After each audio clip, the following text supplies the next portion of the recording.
Good morning. The meeting of the Windward Planning Commission will now come to order. It is Monday, July 1st. The time is 9 o'clock. This meeting is being live streamed on YouTube.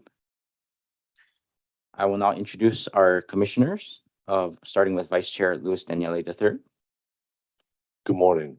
Commissioner Lauren Baylog, Good morning. Commissioner Wayne DeLuz, Morning. Commissioner Matthias Kusch, Good morning. Commissioner Chantel Perrin, Good morning. and I am Chair Dennis Lin. We have quorum to hold this meeting. Introducing from the Office of the Corporation Counsel, we have Deputy Corporation Counsel Susanna Tiapula, attorney for the commission, who is present to advise the commission. Aloha, and I will be present today along with Celestin Claire Ferguson for about 1 hour between 9:40 and 10:30. Thank you. Okay, Deputy Corporation Counsel Jean Campbell, attorney for the commission, attorney for the planning department. She's stepping in right now. Representing the planning department, we have Deputy Planning Director Jeffrey Darrow, who is present to advise the commission. Good morning. Okay, commissioners, we did receive additional testimony. So just to confirm that you had the opportunity to review these materials related to the applications being presented today. I'll just take a verbal confirmation. Did all the commissioners review and look at the additional testimony? Please say aye. Yes. Okay, thank you.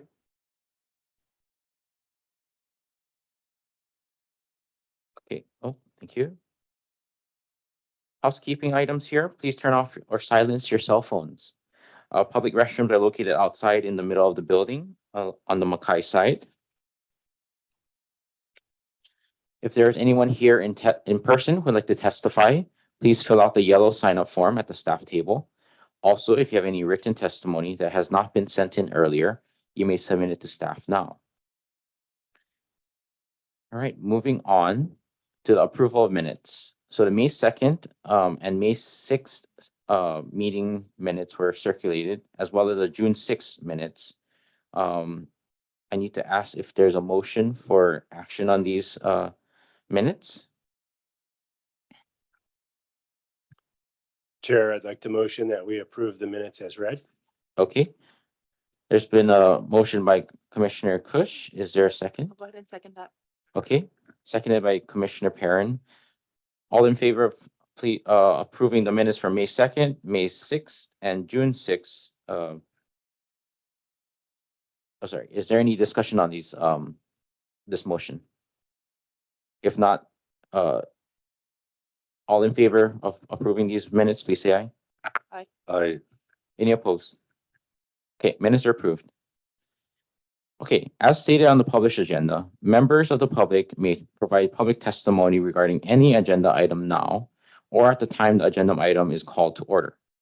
Testifiers on Zoom, please keep your video camera off and audio muted until you're called by the Zoom host to speak. Please note that this is an in-person meeting and the Zoom platform and YouTube live stream are provided as a courtesy. Therefore, our meeting will still proceed even if the Zoom or YouTube connections fail. Before we start public testimony pursuant to Rule 1-5 of the Planning Commission's Rules of Practice and Procedure, I'd like to remind everyone to be courteous and respectful of all testifiers, staff members, and commissioners. Please address all testimony to me as the chair. Testimony will be limited to 3 minutes per testifier for each agenda item. All right, at this time, I will ask if there are any in-person testifiers before we call any agenda item. So if anybody wants to provide testimony now. Sir?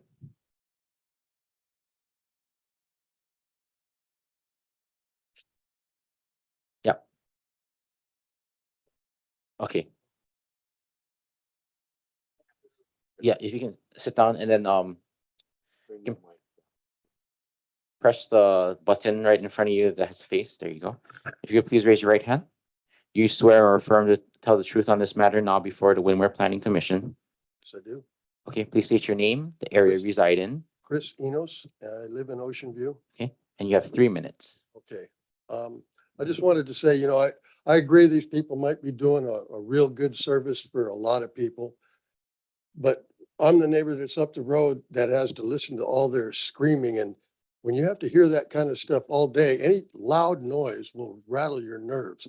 And when you have it all day long and multiple times during the week, it just tears you apart. And Carol has had 4 grand mal seizures in the time that they were doing this.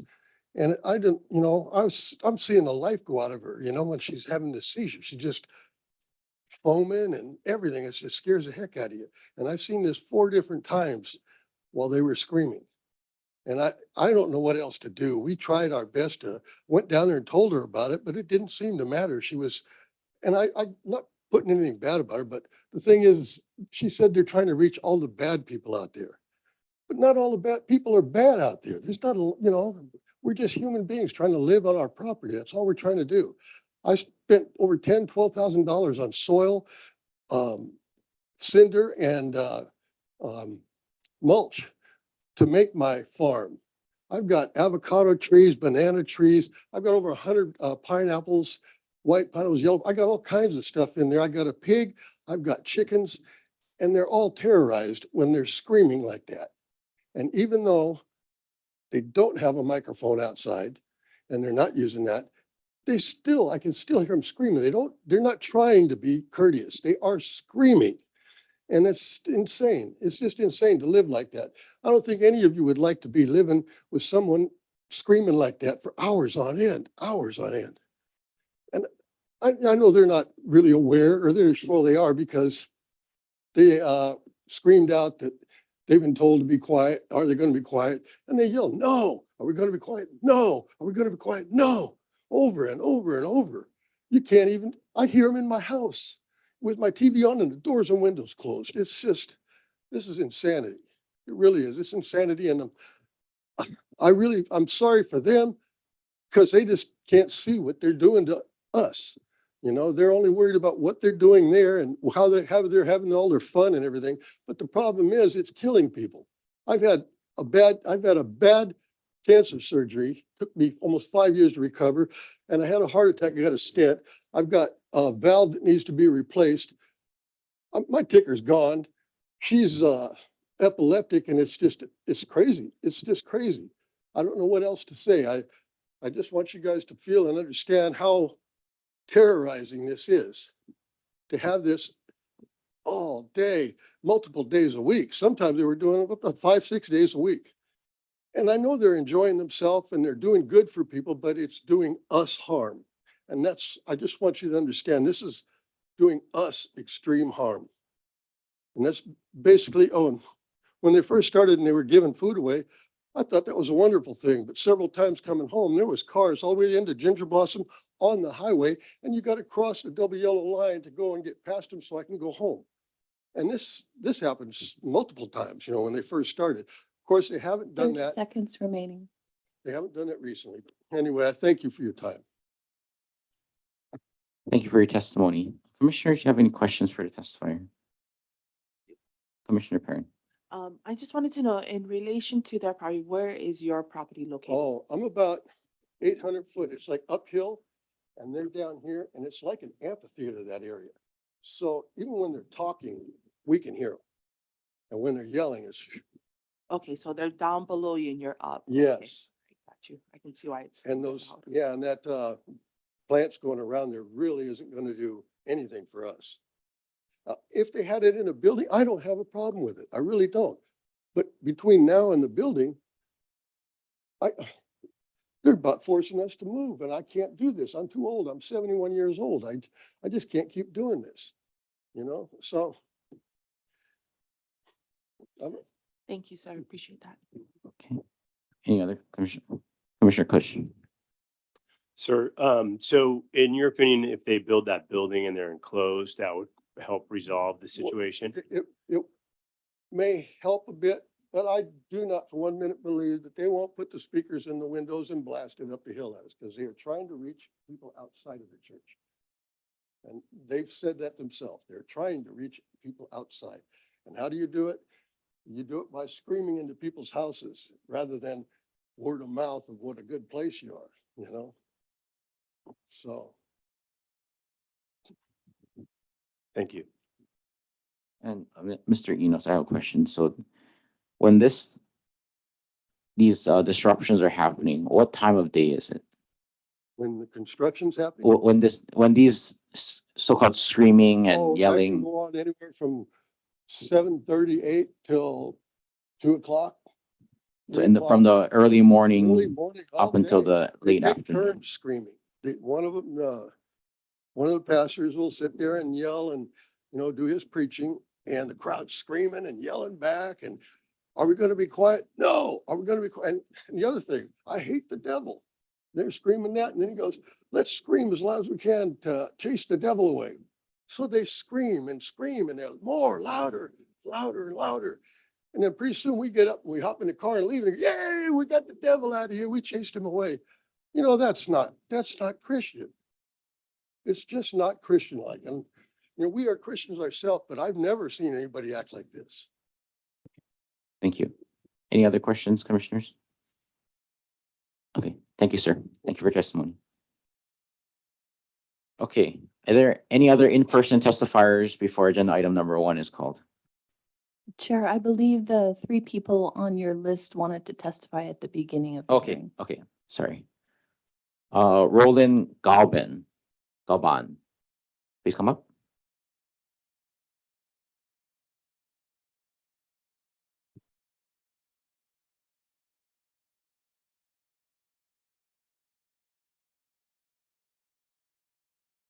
Will you please raise your right hand? Huh? Please raise your right hand. Do you swear or affirm to tell the truth on this matter, now before the Windward Planning Commission? do.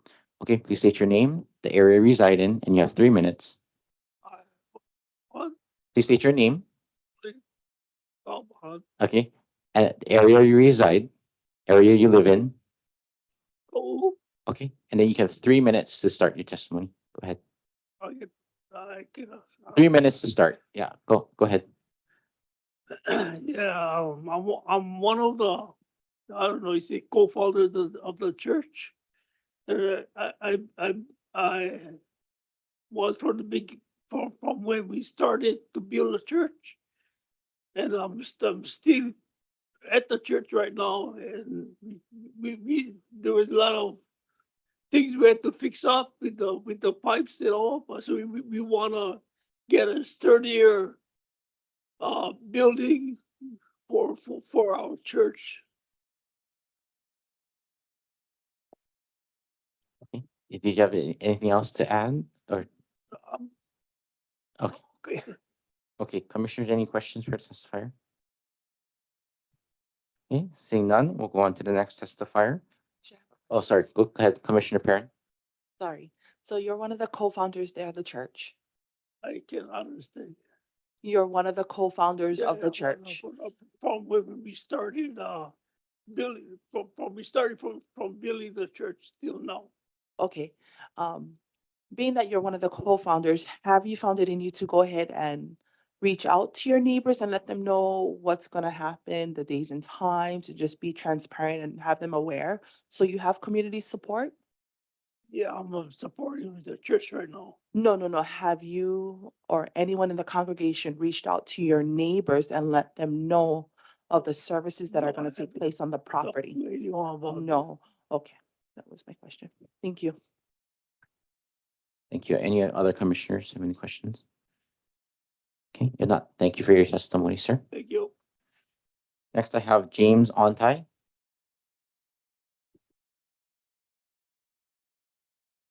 If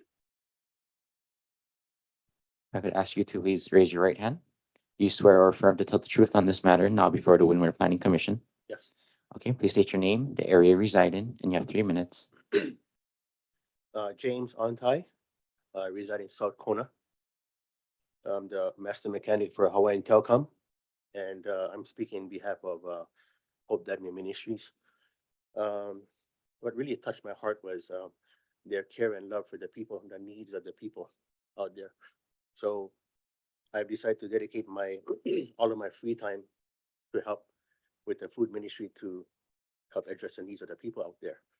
And a company that I work with also donates 40 hours of my time because the vision of Hope Diamond Ministry aligns with the Malama program of Hawaiian Telecom and giving back to the people. And it really hits home to the heart. And yeah, so I'm just speaking on behalf of that. So hope you consider my testimony in moving forward. But thank you. Okay, thank you for your testimony. Any questions, commissioners? No? Okay, thank you very much. Are there any Zoom testifiers? We have no Zoom testifiers for the beginning of the meeting. They will testify at the agenda item 2 Okay. and 3. Thank you very much. Sorry, I don't think I've introduced Alex Roy, who is our Zoom host. So Alex is on, will be taking care of our Zoom testifiers. Hello. Okay. If not, we will move on to our new business, agenda item number 1. Hope the Amend Ministries Corporation PL-SPP 2023-000058. Application for a special permit to establish a temporary and permanent church and related improvements on a 1-acre property within the State Land Use Agricultural District. The subject property is located at 92-8988 Ginger Blossom Lane, approximately 300 feet south of its intersection with Sea Breeze Parkway, Hawaiian Ocean View Estates, Ocean View, Ka'u, Hawaii, TMK 39-2-008, parcel number 19. And we'll move on to staff presentation by Ms. Jackson. Thank you, Chair. Good morning. So the first application is a request by Hope Diamond Ministries Corporation for a special permit. The subject property is located in the Ka'u district in the Hawaiian Ocean View subdivision. And you can see the property with a red arrow pointed to it. It is located off of Ginger Blossom Lane. The applicant is requesting a special permit to establish a temporary and permanent church and related improvements on a 1-acre property within the State Land Use Agricultural District. The church facility will consist of a new 1,600 square foot enclosed church structure with a restroom facility. The church will be constructed with walls that provide an adequate barrier to mitigate noise impacts on surrounding property owners. Additional improvements include potable and non-potable water tanks, as well as a gravel driveway from Ginger Blossom Lane and a 38-stall gravel parking lot, including 4 ADA accessible parking stalls. Until the permanent facility is constructed, the applicant is requesting to erect a temporary canopy tent and portable toilets to accommodate regular services. Temporary building permits will be sought for this proposed use. The church is proposing 3 weekly services, including Sunday service between 7 a.m. and 3 p.m., Bible study classes on Tuesdays between 4 p.m. and 7 p.m., and worship practice on Wednesdays between 4 and 6 p.m. They expect an average of 50 people to attend Sunday service, and about 20 people are expected for Bible study classes on Tuesday nights, including volunteers. They anticipate 5 people will attend the weekly worship practice on Wednesday evenings to practice the music performed on Sundays. The applicant plans to begin the building permit process immediately after issuance of the special permit and anticipates construction will take about 2 years and cost roughly $100,000. The reasons for the request are that in March 2023, the landowner received a notice of violation from the planning department for operating an unpermitted church in the State Land Use Agricultural District. So they have applied for this special permit in an attempt to legitimize a temporary and permanent church facility on the site. The subject property, again, is located in Hawaiian Ocean View. subdivision, and the property shown outlined in red. Ginger Blossom Lane is located just to the west of the property. And the property and all of the surrounding properties are located in the agricultural district. The state land use designation for the property is also agricultural, which is shown in the green. And the general plan designation is rural, as well as all the other properties, which is shown in the mustard color. This is the applicant's site plan. Again, you can see Ginger Blossom Lane on the left side of the slide, a driveway on the north end of the property, and then parking stalls up towards the front of the lot. Temporary tent structure is in the middle of the lot with portable toilets. There's additional parking on the north side of the property, and then the permanent proposed church is shown with the crosshatch marks towards the back of the property. They're also requesting to store 3 shipping containers towards the back of the property. There's potable water tank, non-potable for fire suppression, and a proposed septic system to service the church. And then you can see surrounding the entire property on 3 sides is a landscape buffer that they're proposing to install. This is a floor plan of the proposed church. It's has a ADA accessible restroom in the corner. And this is an aerial photo of the property. This is the most current photo that we could get that was, excuse me, let me try that again. Most current photo we could get that was clear, and this is an old photo. These structures are not on the property anymore. I think this photo was taken around 2023. But this gives you an idea of the roadway as well as the surrounding properties nearby. There are some dwellings located to the northeast. These are some photos that were taken by planning department staff at the end of 2023. So they are also not current. The roadway, I believe, is like a chip seal pavement. And then you can see the driveway shown in the rear of these photos with like the red cinder. The driveway is generally located in this location here. And then this is a photo again taken last year showing the shipping containers on the property. The planning director is recommending approval with conditions, and you also received a good amount of testimony. There's testimony in support and opposition in your background reports, and then you should also have additional testimony. I think there's about 15 additional testimonies received that are on your laptops. And with that, I'd be happy to answer any questions. Thank you. Ms. Jackson, any questions from commissioners on the staff report? Commissioner Kush. Chair, I have a question. So reviewing the conditions of the approval, I noticed there was noise limits, no use of amplification during the tent period. Will the tent, must that come down when they get certificate of occupancy for the structure? And is that 2 years a firm 2 years? So it's 3 questions there.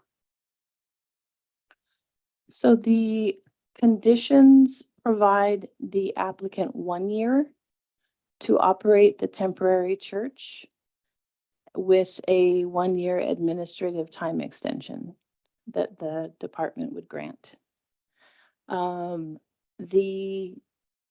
The representation made by the applicant was that once permanent church was up, they would not be operating the temporary church. But there are no specific conditions saying you have to remove the temporary church. The only thing that would really control that is they have to get a building permit from the building department for the tent structure. And they consider those temporary structure permits, and they're only good for a short period of time. And they have to keep renewing those regularly. Did that answer your questions? It did, thank you. I have a question. Vice Chair.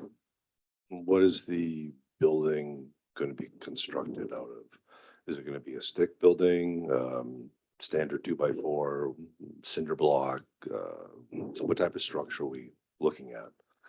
Since there was no plans in the. I don't know the answer to that. I would defer that to the applicant when they Alright. come up. Thank you. Commissioners, any other questions for staff? Okay, if not, I'll ask the applicant and their representative to come up.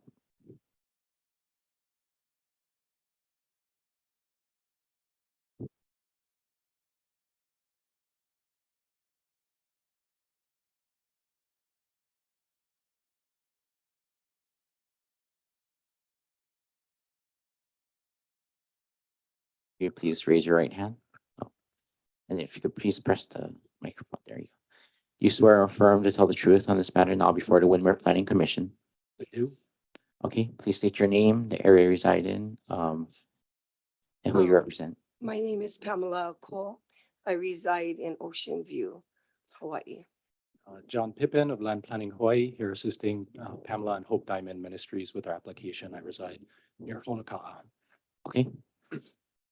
Please go ahead and please let us know what you would like us to know about your application. Aloha kako. Thank you, Chair Lynn, Planning Commissioners, for your time and attention on this matter. Thanks also to Planning Department staff, Deputy Director Darrow, all their work on this application. We have reviewed and received proposed conditions from the Planning Department. We do agree with them. We believe that they have been crafted in a way to mitigate potential concerns to impacts to surrounding neighbors. The hours of operation are clearly defined: Sunday between 7 a.m. and 3 p.m., Tuesdays between 4 p.m. and 7 p.m., Wednesdays between 4 p.m. and 6 p.m. Commissioner Kush, to your question about the proposed temporary church, amplified sound is only strictly limited to the permanent enclosed church structure. And there would be no reason to keep the temporary church once the permanent church is completed. That's the intent. And Commissioner Daniele, the intent for the building is to utilize the shipping containers on site as part of the structure, the support of the structure. That's why you'll see coincidentally, the floor plan is 40 by 40. These are preliminary plans. We always start with the higher level permits, the discretionary permits, in this case, the special permit, before we move on to building permits, because conditions that we're hashing out today that have been proposed and we agree on can affect what that building is made of, right? Its size. So it's regrettable to hear that surrounding property owners have been negatively impacted in the past. And I think that we've done good hard work in considering those potential impacts going forward and proposing these mitigations, the landscaping buffers, the enclosed church, the limitation of amplification. This is ag land, right? And the protections on or restrictions rather on uses of ag lands are generally more permissive with respect to noise, right? You could have an ag processing facility, a MacNut mill, you could have a bunch of roosters. These could all impact your neighbors. More so, this could be like all day, every day with in opposition or in contrast to what's proposed here. So the impacts are limited and we've mitigated them to the extent that's possible. Um, So, I'm basically here to answer any more questions that you may have. So I'll let Ms. Ako speak her piece. Thank you much. Thank you. Since we started Hope Diamond Ministries, my husband and myself, our intention was to meet a lot of the needs of the community. We do we do 4 big community outreaches, which is done at the beaches or at the parks. And that's Thanksgiving, Christmas, the Halloween, to keep our kids safe off the streets. And Easter, out there's so many people that financially, are not stable. And a lot of kids have needs and we want to provide for them. We do food ministry. We do that not at the church. We do that at swap meet that's below by the marketplace. And we do that every Wednesday. We're provided food from the food basket, provided food from YWAM and from other places. So the distributions that we do is always, off the land. We do have Sunday services, not now, but at that time. And it would only be in a day. We don't have services the whole week.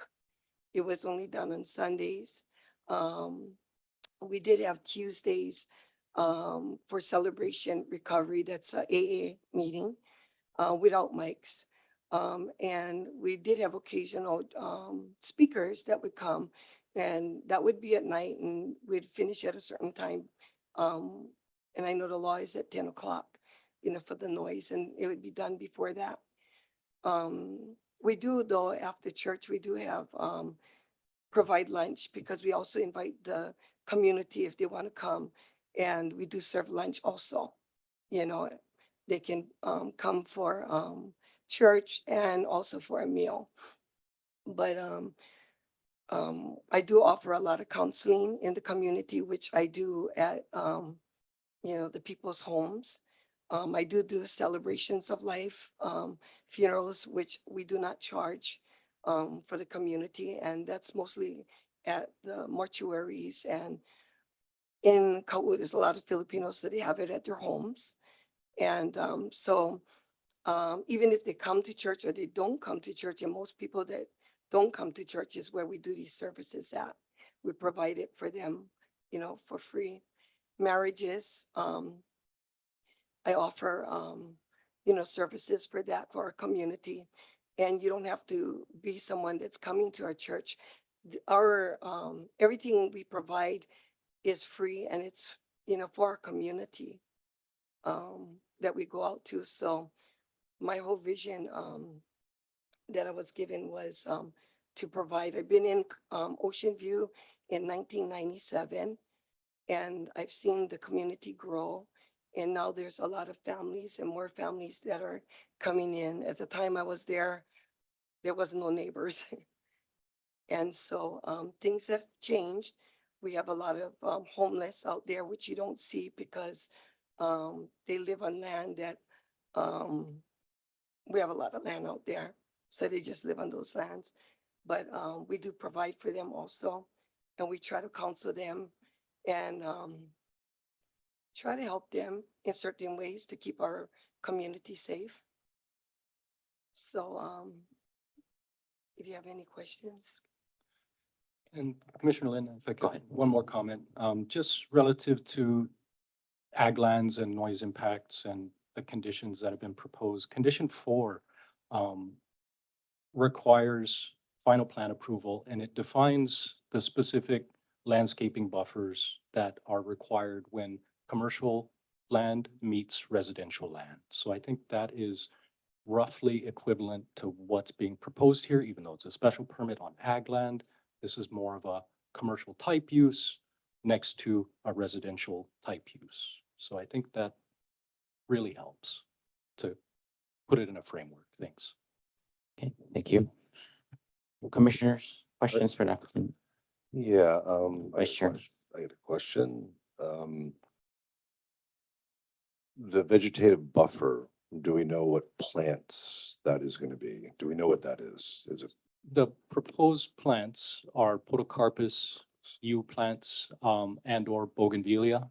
So these are hardy, fast-growing, Mhm. kind of thick bushy plants. Right. Yeah. Yeah, I'm certainly well aware of the work that the ministry does out there. I live in Ocean View. Ocean View echoes. So I can understand the gentleman before with the noise. It's hard not to hear your neighbors, even if it isn't a church or in my neighborhood, you can hear people talk quite a ways away.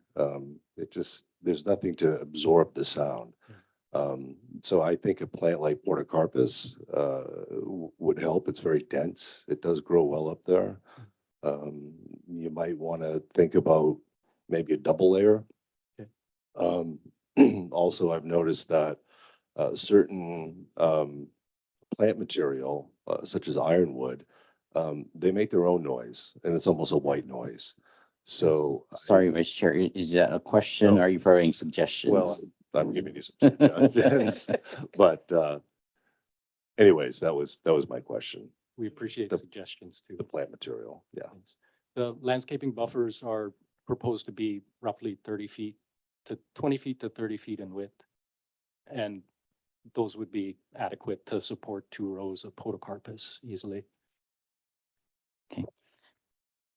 Any other questions, commissioners, for the applicant? I have a question. Go ahead, Commissioner Perrin. Thank you for what you do for our community out there in Ka'u. Really appreciate it. So I have a question. Matthew 19:19, this is thou shalt love thy neighbor as thyself. Do you think you're portraying that onto your neighbors? Yes, I am. The neighbors that surround us, we have communication with them when we first got there. And, they were in support of us. If you notice, there's a lot of empty lots, so just the neighbors that are around us. And, I did have an opportunity to meet Mr. Enos. He came down the street one day. I wasn't sure how to, he approached us, but, you know, a little bit more aggressively, but I try to answer his question as well as I could. And so what we did was, he said the sound was loud, so we took off the speakers, at that time. And I've never heard from him after that. So, but we did remove the speaker that we had 2 loudspeakers, and so we bought another smaller one. And then I didn't hear anything, so I thought that I met that need. I guess what sparked that question was he spoke of a video he took and where it sounded like as if you or members of the congregation were somewhat taunting him. No, because no one ever even knew that he came down, but just me and another person that was walking the land. We just would go on the land when we couldn't go on, but we would just do exercises always. We walked around the land. So we didn't have anything on the land at that time. We still had a tent, and that was just to keep our chairs and everything from the rain until the wind blew it away. And we got containers so we could put our things in it, from the weather. But yeah, so, from the time that we were told that we needed to leave the land, we left. And the only time we went back on really was when we exercised, or the time we had to come back on when the wind blew the tents and tore it apart. We had to come back and take everything apart and find another usage, which is the storages, the containers for our things. When were you folks asked to leave the land? Oh, it was like 2 years ago. September, October 22. Yeah, 22, I think. Commissioner Perrin, your mic is not on. Sorry, when were you folks allowed to return? When we come here. So and after this. yes, So why is there a video of you folks on August 27th, 2023 having services? I want to do everything I can to work with you Yeah, I'm to trying make to this think happen. when was the date that I was But you know, given my like I letter. brought up, Matthew 19:19 says to, No, you know, I love on thy understand. neighbor as you love yourself. I- I'm trying to think when we had it, if it was 23, when we got the letter. Yeah, Can you check? it's I in think the there was a records. notice of violation on March 15th, 2023, and then there was a second letter that followed on July 24th, 2023. That's what I So have. If there's Um, anything in between. I'm not sure. I know and- that we left it very, next week, we found another place to go and worship, which we did. I can't remember the date that, Yeah, perhaps it's 2023, October, 2023, September, October, that October, I'm thinking, not 22. November, Apologies. October, November 2023. Because I know that Christmas, we're already off. That's when our tents all blew Mhm, apart. So we're already off Okay, the land. So you have to be 2023 then. okay. And then another thing, I want to know, what is the noise level going to be like during Bible study? Because my understanding of Bible study is everybody's got their pen, their notebook, it's a discussion and Yeah. it's not. loud Well, worship. like when we did celebrate recovery, really didn't use a mic. In Bible studies, right now we just do it in the house and we don't use a mic. And, because we just go in a circle and, there's really So not you much saying the noise noise. level will be very respectful to the community? Okay. Mhm. I guess those are my questions. Okay. Thank you for answering. me. Thank you for what you do in the community. Like I said, I want to fine tune this. I want you and your neighbors to find a common ground where you folks can agree and move Yes. forward and really be a service to the community. Because what you do it's amazing. It's not easy. And so anything we can do to get you and your neighbors to see eye to eye and come to a common ground, let's do all that we can do. So if you can take some boots to the ground, go have a conversation with them, invite them over for coffee, whatever. But reach Yeah. out to your neighbors. I want them to support you and Mhm. be there to help you folks out as well. Yeah. Okay. I'm willing to work with Mr. Enos. As for the neighbors around us, we already, have conversations, the ones just right around the church. But But I'm like he willing- said, noise likes to travel, so Yeah, maybe, and then that's fine. there's nothing out there, so Yeah. maybe go a little bit farther. Yes, yeah. Thank you. You're welcome. Okay. Any other questions, commissioners? Yeah, I got one question. Vice Chair? How many churches are in Ocean View currently? Do you know? I'm just, They have one that's right above the street from us, Evangelical Church. They've been there for a while now. And then they have like, I think 3 different churches. That's just not too far either from us, but at the community center. They do it in the community center. So we couldn't go there because there's too many churches there already. Mm. They have one down the street from us. And they also have, I think 2 more that's in the subdivision,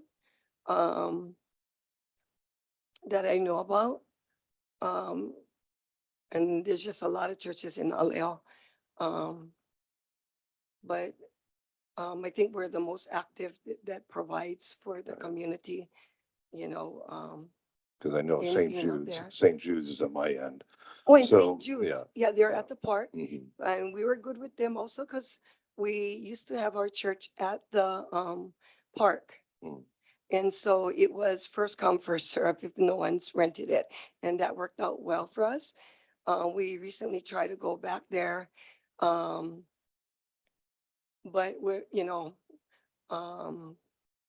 there was baseball and, other Mhm. sports that was happening. So that was fine. So we just gathered together and the ones that we do have, and we just worship the Lord where we're at until we can get our permit. All right, so there are active churches, A lot of Right, active yeah, right. churches, very, yeah. and I know St. Jude is pretty dense where that is, and I suppose they have the same type of services, so. Yeah. Yeah, and they have the community center not too far from them, and just a lot of homes around them. Mhm. Thank you. Director, I saw that you had your mic on. Thank you, Chair. So we have received complaints That's what originated with the notice of violation. And then we've received letters of opposition in regards to the special permit. We've reviewed the request and we're recommending approval. Noise is a difficult issue to mitigate, especially in ag land, as Representative Pippin had mentioned. In the agricultural district, the allowable noise levels are much higher. And so it's difficult to be able to mitigate those because the allowance is quite a bit. We also don't have the ability to mitigate those. I mean, to enforce those. It's usually another department and it's been weak as far as enforcement. So the way we try to do it is through our conditions. I'm not sure, if there are many denominations in churches. Some are very quiet. Some are very rambunctious and loud. And I'm not sure if that's part of this denomination as far as having opportunities to yell and scream and whatnot. But in this particular case, as mentioned by commissioners, it really needs to be considering the neighbors in the area because the noise does travel quite a bit. So I just wanted to bring that to your attention and really ask you to take efforts to mitigate noise. You may not be able to resolve all conflicts in life and with neighbors, but you can do your best to mitigate. Commissioners, we do have a condition that we add in particular applications that is available if you're interested to hear about it. It's a condition that basically says that if the planning department continues to receive complaints, we will investigate and if necessary, bring it back to the commission. We normally don't like to put that in if there's this back and forth with particular people that are just basically it's a conflict that they're using that as an opportunity. We do that more just to be an added layer of measure to make sure that mitigation is done. But it is a consideration to think of. But I appreciate that. I play electric guitar at church, and so I know all about being shut down and asked to be quiet. And I'm like, no, turn it up. But I have to turn it down and be aware of my neighbors and things like that. Thank you. If I may, Chair Lanning. Go ahead. Applicants are on very good terms with their immediate neighbors. None of the immediate neighbors that you see on the maps, the aerial photographs, are opponents of this project. Mr. Enos's property is off, farther away, again, at about 800 feet. You can't even see it in those area maps. So again, we are doing our best to mitigate all of these concerns, and I think the conditions do a good job of that. Thank you. Yeah, it does, with the mitigation in place, especially the landscaping, that's a high standard, residential to commercial, as well as their attempts to mitigate noise. It seems like we may not need a condition like that, but again, I just wanted to bring that forward. Thank you. Thank you, Director. Any other questions, Commissioners? Commissioner Deleuze? Thank you, Chair. Would you say the majority of your congregation lives in your area where your church will be? Yeah, we have people from all over. We have some that comes from Kona also that comes out. But a lot of people that do come is from Ocean View. They feel comfortable coming because we have a lot of churches, but the people that come to our church a lot of people won't allow them in their churches, because they're just from the streets, and we don't mind, if they don't take a bath for a while, or whatever it might be. But so we do have people that come from Hilo, and we do meet with some of the people. And what we do is we go to the beach and do a camping trip with them. So, just to continue the fellowship. And we do have a sister church in Hilo that we send them to, because we're trying to just, meet the needs of the people in Ocean View, where we're at. But we do have people that do enjoy coming from different places at times. And usually they just like the vision of what we do. No, and that's precisely why I asked you the question is I'm looking at it from the standpoint, I know in the area that I represent, the Puna area, we kind of welcome more community-based activities.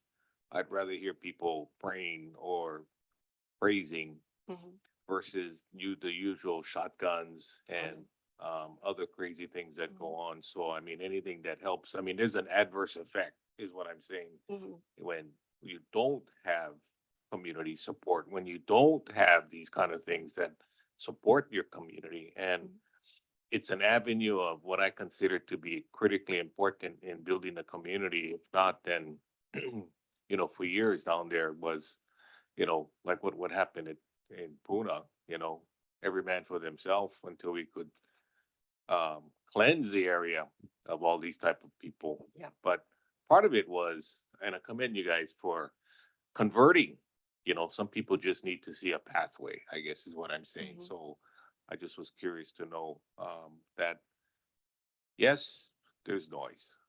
Yeah, there's always noise. There's pollution. There's other things, right? But let's look at the bigger picture, you know, is it good or is it bad? This is really good. Thank you. Um, We Go ahead. also, I know at times, we reach out to the Marshallese, there's a lot out there. And so, we reach out to a lot of the families there, we support them. Um, a lot of them is with food, a lot, so we meet our community's need. My husband and I, we have a good relationship with the community. If you go down there and you mention our names, most times they'll know us, from Pahala to Naaleo to Ocean View. We take out some of our community of events out to Naaleo Park, because whatever park is available is what we use for outreaches. And so, our last event that we did was in the Pahala area at the Punaluu Beach. And we reached, there's at least 500 people that came to our last Easter event, because people are either losing their jobs or not having transportation to get out, to work, and not being able to provide for their children, you know, um, at these holidays. We do it, everything we do is for free. With the food program that we do every week, there is a long line, and it's getting longer. And people, I guess, if they're on food stamps, they're not getting, I guess, the amount that, well, the food in the store is more expensive. And so their food stamp is not lasting. And so the food ministry that we provide is helping the families. We get to pray for them where they're at, and get to get involved in their lives. I've been to many homes where I got to counsel, especially summertime when parents are home and kids are home.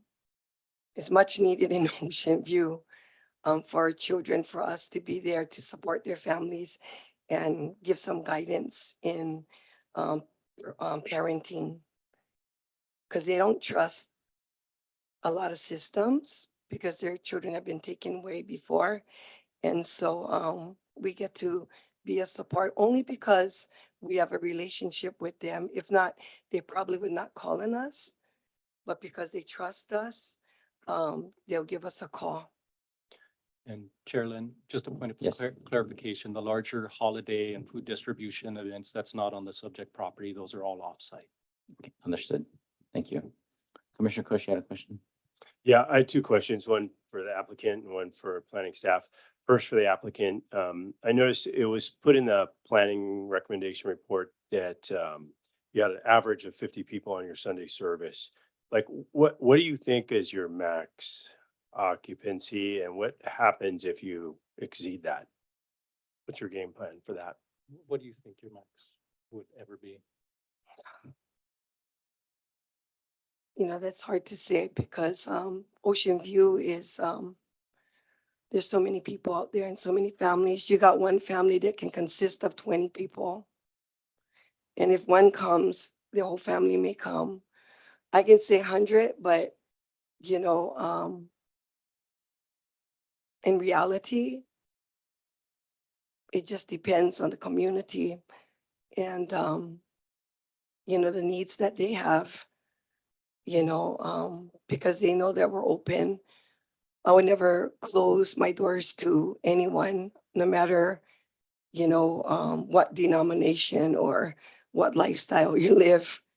So I don't have limits on that.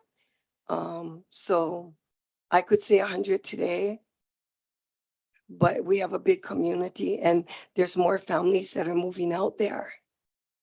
And so if we need to change our plans in the future and build something a little bigger, then I would have to consider that. But I don't want to sit here and lie and say that this is the amount because that's unrealistic for me.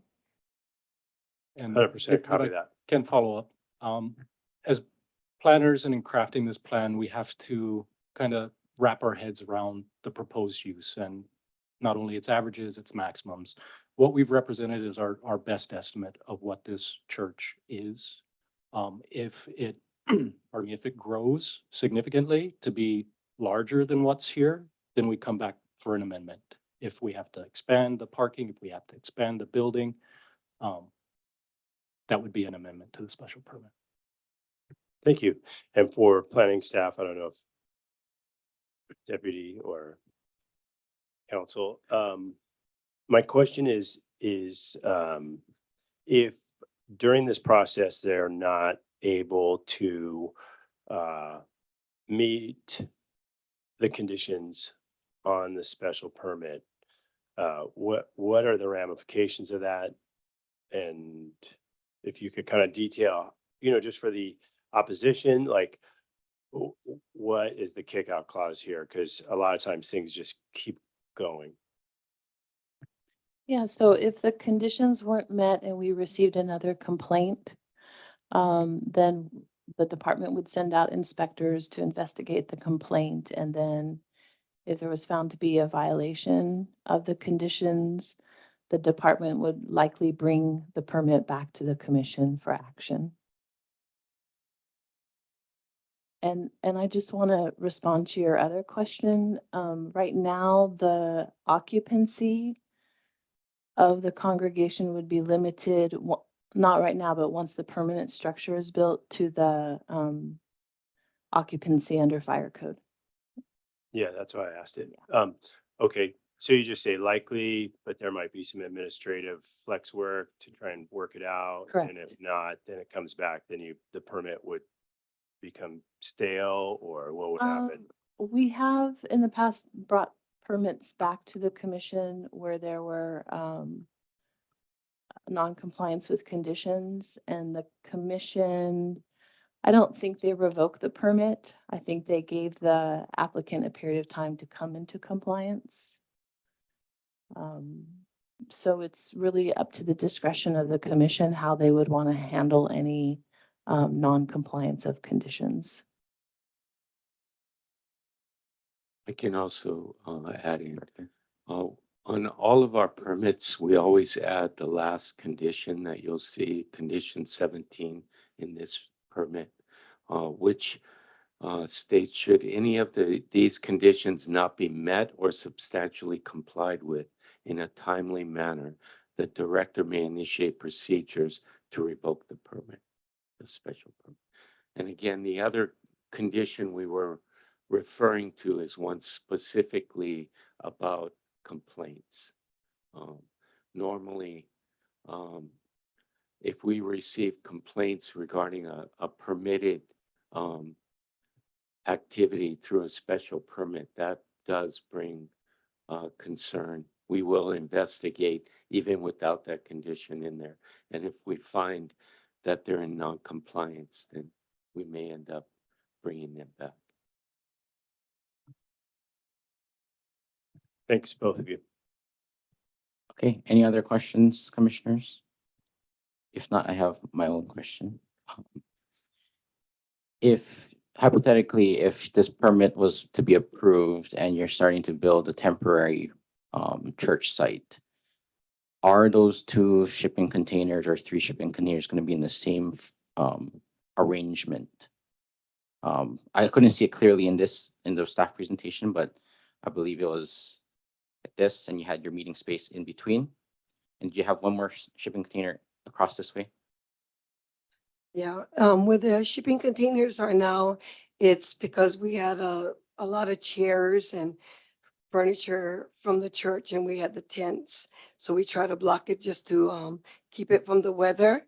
So it's in that position right now, but the tents are not there today because of the weather there and the wind. But it can be removed, to another section. It was just placed there, temporarily until we can meet today and find out what we can do. The reason why I asked that is because the layout of 2 shipping containers like this actually can amplify sound going either direction, this way or this way. Oh, I've been surrounded by shipping containers in the area of where I work, and you can actually 2 people just standing in that area talking can actually amplify across Oh, 2 wow. acres of our property. But just giving an example of, I was just curious if that format was still going to be Yeah, used. and the plan that he has, it's in the back part of Mhm. the church. So, and that'll be just usage for everything, because we have so many, equipment that we need to use for the outreaches that we store when we, all year long, we shop for the people, for the kids, for the community outreaches, that we need those long containers. That's the only way we can provide for our community, because everything that is given from my church is from the church. Very rarely we'll have donations from outside, but it's the people of the church that provide for the community. And so they shop all year long to provide for the events. Yeah. Oh, your mic. Yeah. Yes, sorry. If I could suggest the applicant to just affirm that they wouldn't place the temporary tent church site between shipping containers in such a way that it would reverberate like that. You'd be okay with that? Yeah, I'd be fine with that. Thank you. Okay, any other questions? If not, I offer, okay, let's see. We'll offer the public to testify at this time, and you guys can come back up to answer any questions or any, respond to their testimony. So I have the following individuals for testimony. Jonette Kiesau. And then I'll call up 2 at a time. So Noi Ai.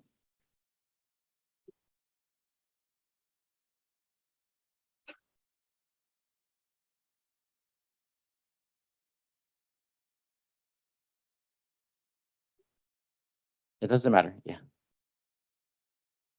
And I'll swear you both in at the same time, and you can go one after the other.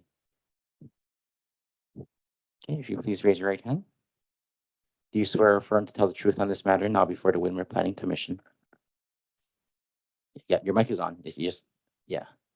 Yes, Okay, Yeah. please state your name, the area you reside in, and you have 3 minutes. I'll start with you, Miss my name is Johnette Kiso, Kiso. and I live in Ocean View. I've been part of the food ministry for several years and have seen the community come together in Ocean View. There are quite a few that ask about the church, want to know how to support it and within the community. And we serve individuals, not including the family members that are at home, 50 to 70 people every week. With the food basket, we had to count how many actually were representative, and that was over 300 that were served there. And the church is mobile, and it needs a base to be able to operate from, because it goes out to the community. They don't stay in the building. And there's a gathering time that's necessary, of course, to build up and equip those who want to serve. But for the most part, the church does stay within the community, as well as moving out, expanding. And the hope is to expand, to be able to do more and more and more for the island. Not just Ocean View, though that's the target, because it is, I understand, the poorest district on the island. Am I correct? Having quite a few people who are on food stamps, infirmities. There are several people that have to leave to go to Hilo to get kidney dialysis. There, being a nurse myself, I've seen within the community that there's a real need for good food.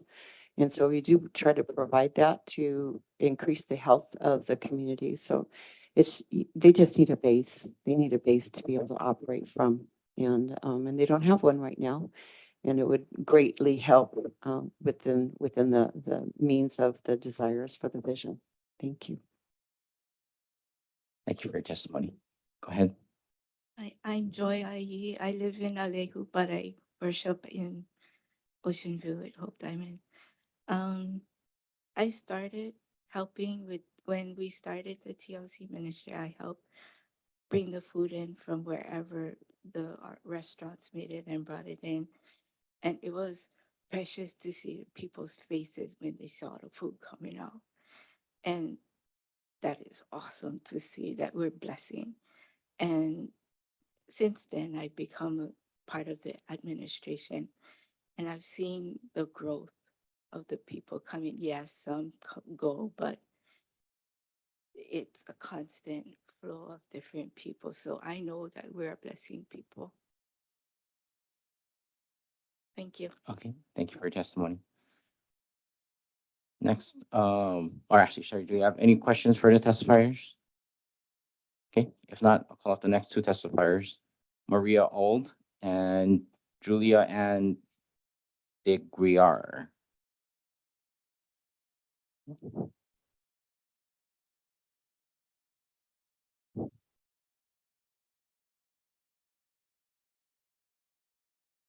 If you please could raise your right hand. Do you swear or affirm to tell the truth on this matter now before the Windward Planning Commission? Yes. Yes, I do. Please state your name, the area you reside in, and you have 3 minutes. I'll let Ms. Auld start first. My name's Mariah Auld, and I reside in Ocean View. I've been a part of Hope Diamond Ministries 6 years now, or 7 years now. And the vision of Hope Diamond Ministry is to reach the lost at any cost, to love the unlovable, to touch the untouchable, to reach the unreachable. That's our vision, that's our goal. And all we need is our home base so that we can store our things and go out and make a difference in the community. And that's all we want to do. Thank you for your testimony. Hi, I'm Julianne DeGuerre, and I reside in Puna. And you can start your testimony. Yeah. I'm the sister church out in Puna. So I've been working with Hope Diamond Ministry and Pamela Alco for a little over 4 years. I've known them. And in my experience, they demonstrate only love. I can say that I may have contributed to some of that noise in several occasions because I myself received healing when I was there. And I know that if any of your football teams won, you would be like, yay, you know. And so when I received my healing and when my children, I was one of them saying, thank you, Jesus, really, really loud. Because I was just extremely excited about what happened. I can also say that when this gets approved, my adult sons are contractors, and they will also be helping to build the church. And yeah, I just pray in the name of Jesus that it gets approved. Thank you for your testimony. Okay, next I have Teha Alcoran and Carol Chavez.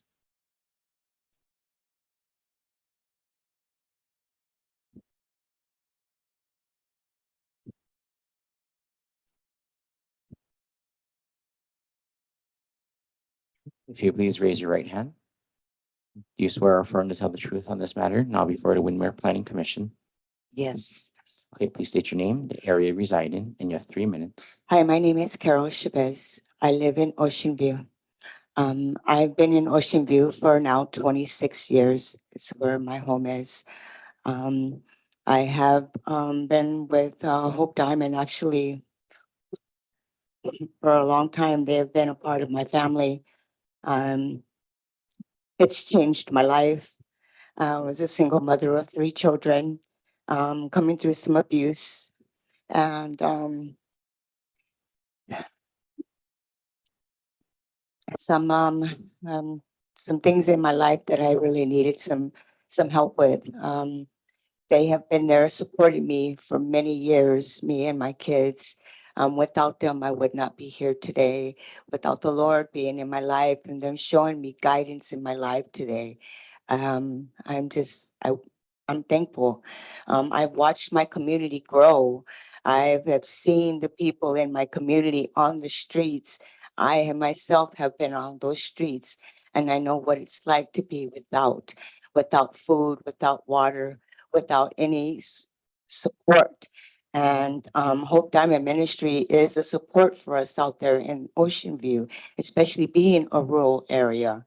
And they have shown a lot into our community, and I know a lot of people out there, and they actually, without them bringing the food in every week or doing what they do during the holidays, when the need is there, they put out more and beyond what anybody else I have seen in the last 26 years that I have lived there.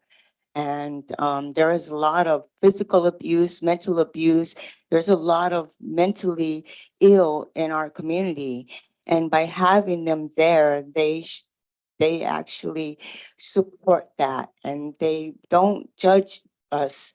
They let us come in and they let us be, and they feed us and they take care of us. And that's what Hope Diamond is all about. Thank you for your testimony. Go ahead. Hi, my name is Taya Alcoran. I am from Kona. I've lived in Kona all my life. I recently moved to Pahala about a few weeks ago. I've been in the church for about 4 years, and probably actually 3. My personal testimony with the church and with Pastor Pam has only been love. She has encouraged each and every one of us to grow spiritually, emotionally, physically. And in 2021, my personal testimony was in 2021, I attempted suicide. I had a failed suicide attempt. I can only say that it was the Lord that drew me out to her church. I wasn't sure why, but I knew that I had to see her, and I wasn't sure what I was expecting. All I know is that when I ended up at the church, that depression had left. I never suffered from that. Any day after that, my husband had severe depression for 6 years. He was on medication for it. He went through doctors for it. And we suffered silently as a family. And ever since that time, since my husband and I have been serving in this church, he has gotten off of his medication. Our marriage has grown. At that time I ended up at the church, we were separated. My husband had moved to Utah. And having Pastor Pam walk us through that time in our life strengthened our marriage. She is for the marriages, she is for the families, and not just her, but the church. If you are inside the doors, you would know just how much we all love each other. And just seeing what she does for the community, there's saying the church alive is worth the drive. So we drove from Kona. Like she said, we don't stay inside of the church walls when we go into the community. It's outside of that. Like Mariah said, that it is to reach the lost at any cost. And as for the noise, just like somebody else said it about your football team, if they win, there's excitement, there's joy in the room when somebody that's dealing with an addiction breaks off of them after 20 years. There's healing, there's excitement happens when somebody has a sickness that falls off of them. That's what, there's a rush of noise that happens when you've been dealing with depression or anxiety or things like that, and all of a sudden you can't explain what happens to you. And so I think that anybody who experiences an absolute miracle, that's what happens at our church, and that's why there's the noise that happens from our church, because miracles happen there. Thank you. Thank you for your testimony. Any Thank you. questions for the testifiers? If not, we'll move on to the last two testifiers I have here is Amber Rose Franks and Eugene Wellens.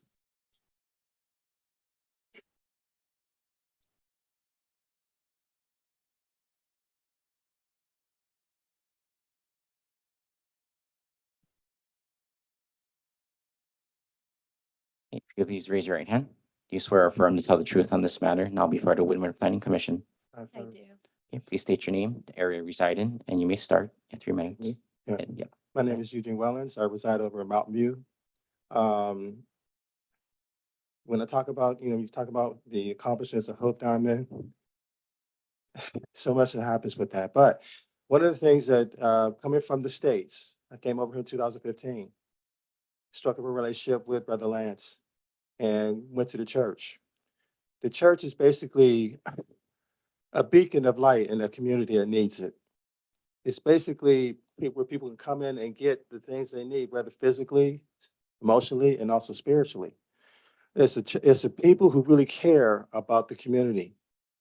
And one thing I like about that is that the church itself is positivity in the time of the time that we need right now. I've known Pastor Pam, I've known Brother Lance since 2015, and they're basically wanting to help people. They want the community to thrive, and also it's basically dealing with the emotional needs that is going on right now. A lot of things going on in the community that needs to be addressed, and they're addressing them with food-wise, emotionally, financially. It's a church that really cares about people. And I can attest to that because, coming from the States, it's a different flavor over there. But right now, it's basically, doing what we're called to do, reach the lost, help the lost, love the lost. So with that being said, I pray this goes forward because it's definitely a needed in the community. And they have shown that they are willing to do what they have to do to be viable. And I can attest to that because they really care. They really do care right now. So with that being said, I really appreciate, the opportunity to come and give a testimony about that because what they've done for me, give me a chance to speak. And not only that, to share what God wants. And that's the main thing right now, what he wants.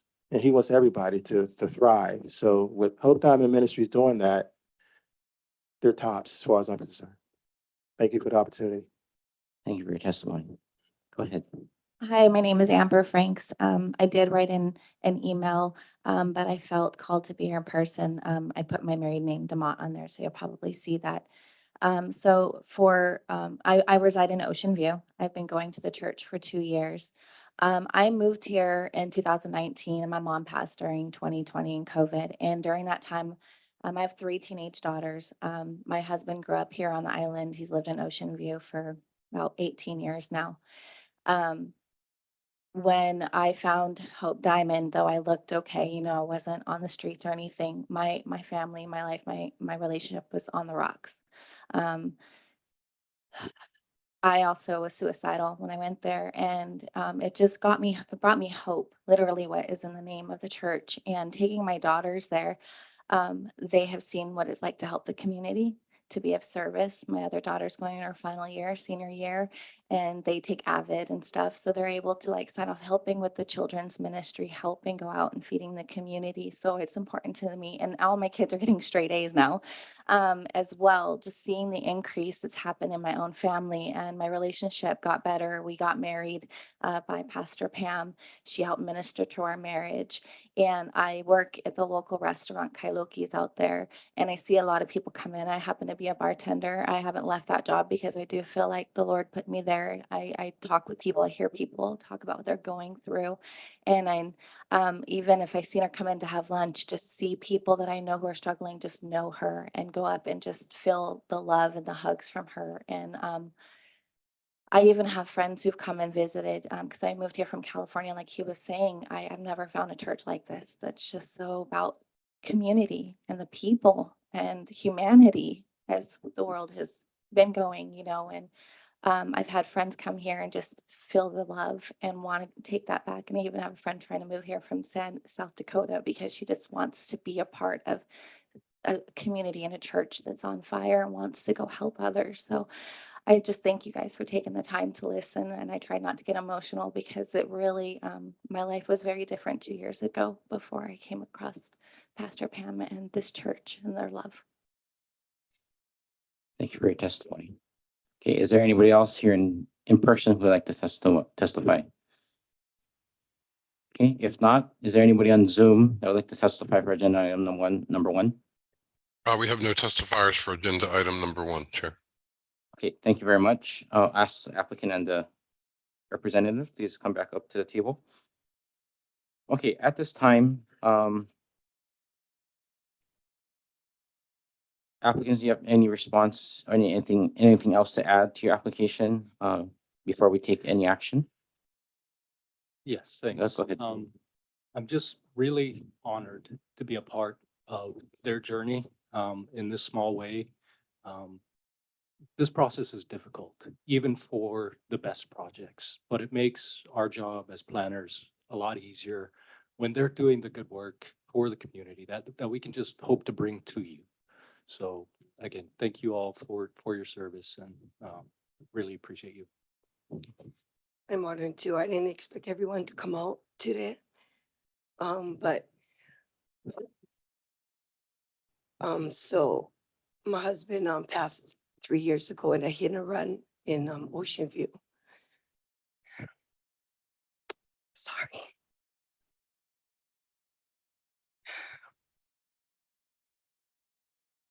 It's grateful. And we've always just revealed our hearts and always was there for anyone in need. And just the support today because my husband was the person that was always out there with the community, sitting there having coffee or take his horse down to Notleo and let all the kids ride in on every Wednesdays and, go to the police department and take all of them for a ride on horses too. But we were always community based, but just getting here today was a big task for me because, in reality, I wasn't grown up as a Christian, never knew the Lord. And I was 38 years old when I did. But one of the good things that my parents taught me was, always to love people. And so starting up this ministry wasn't because I was religious or because I went to church all my life, because I never did. I just saw the need for people. And, my mom, and my dad always took people into their homes. And so it was just a way of life for me. And so my husband just adapted those ways with me. And so it's been a hard 3 years not having my husband and going through the process of what we need to know and what we need to do. So I thank John and his staff and every one of you for being here today. But even just making it here today is an accomplishment for me because I'm really not a paperwork person. I'm a people person. And so with all the help that, um, has come into the church to do what we're doing today, I have this thing that rises up in me every time I see someone out there um, not being supported. You know, I'm an encourager. I like to encourage people to encourage others. My heart today, um, I didn't know what um, Mr. Enos was going through because I only met him that one day. And, there was no response after. I just thought that he was fine. If not, I would have reached out even more to him. And so my heart is not to hurt anyone in our community. That's not what I do. I would rather close down than hurt someone. But if I can work with them, um, I would rather do that. So my whole purpose of everything um, is just to help our community because everything else that you'll see in me, my education or being raised in the church is far from what I even do today. But I do it only because I was taught that we need to take care. Like I came out of the Waianae district, so it's kind of like Ocean View and not having, but just meeting a need when you see it. And so that's my purpose of everything that we continue to do. Thank you. Thank you very much. Okay, commissioners, any further questions? If not, I will ask for a motion for action. I move that the application for special permit docket number PL-SPP 2023 00058B approved based on the planning director's recommendations, which shall be adopted. Okay, it's been moved by Vice Chair Daniele. Is there a second? I second that. I'm sorry for your loss. Seconded by Commissioner Perrin. Discussion. Commissioner Yeah. Kush? Commissioner Kush and then Vice Chair. Thank you. I really appreciate what you do down there. That's great. And clearly, if this was a vote of confidence for your service and all the services you provide and outreach, hands down, I do try to remind myself that it's not, we have to make decisions based on rules and laws and regulations. And so my one concern is just that temporary tent that, today's a big day. 48 months from now, it starts to fade, or 24 months, excuse me, starts to fade. And I'm just concerned that might stay up for overflow crowds, keep them in the shade, keep them out of the weather. And again, this issue could arise in the future. I wish you were a better resource, like some of these big churches here in Hilo that can build big warehouses. You put 500 people in them. But I just want to make sure if there's a trigger to make sure that there's not a reoccurring temporary tent renewal so that, there's that balance. And hopefully as your congregation grows and you have the space, you can become better resourced and find additional locations. But is there a trigger or we can make an amendment planning staff or something like that to that's a part of the conditions? Maya? Yeah, you can propose a condition to have the temporary tent removed once the permanent structure's constructed. Okay. Deputy Chair, do you accept an amendment to have the temporary tent removed upon final occupancy of the building? I personally don't think we need that. I don't know how much time you spent in Ocean View, but there's a lot a lot of tents up. So I personally don't think we even need that. That's my opinion.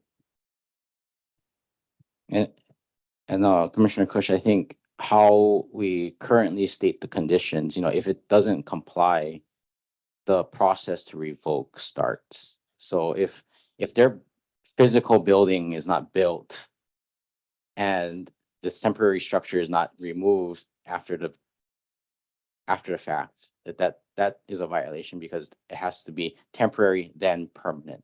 Yeah, understood. I was just thinking it would be in an addition to the structure. And it's Question. just for the sound, the community impact proposal, and I nothing about a tent really matters to me, and I recognize that there's a lot of flexibility in building out there. Commissioner Perrin. Question, so after the permanent structure goes up, do they have to take down the tent? I'd really like that to be an option if there's to keep an overflow because it may get hot inside. At least give the congregation a chance to step out, be under shade, and just get some fresh air. Even Um, if they take it down at the end of services and put it up before service, would that be an option?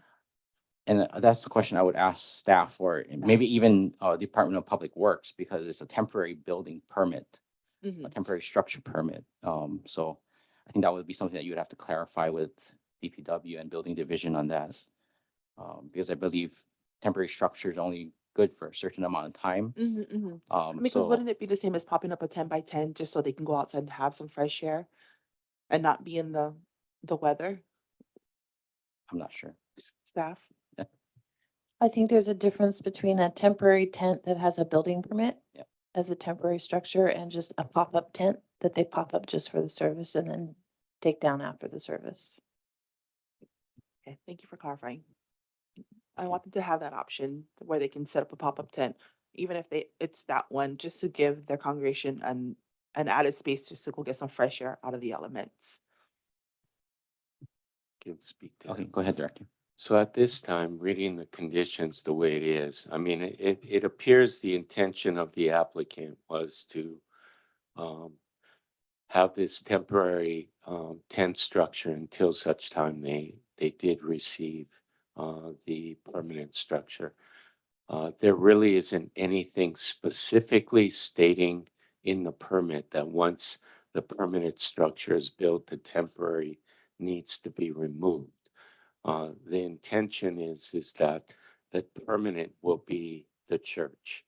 The temporary tent, it's the commission's call. If the commission is okay with the temporary tent staying in place, that's your choice. We did not put a condition specifically saying that it has to be removed or it can stay. It's in the air right now. Again, the issue is, I think, that Commissioner Kush is bringing up is whether or not this is going to remain permitted. So a temporary tent would need to continue being permitted. And as Commissioner Daniele mentioned, there's probably hundreds, if not thousands, in Ocean View that are unpermitted. So that's kind of,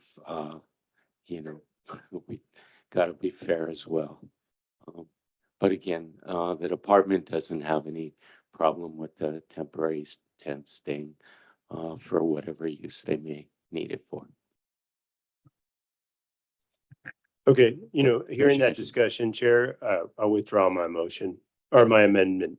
Okay, thank you, Commissioner Kush. Any other comments or discussions? Oh, Maya.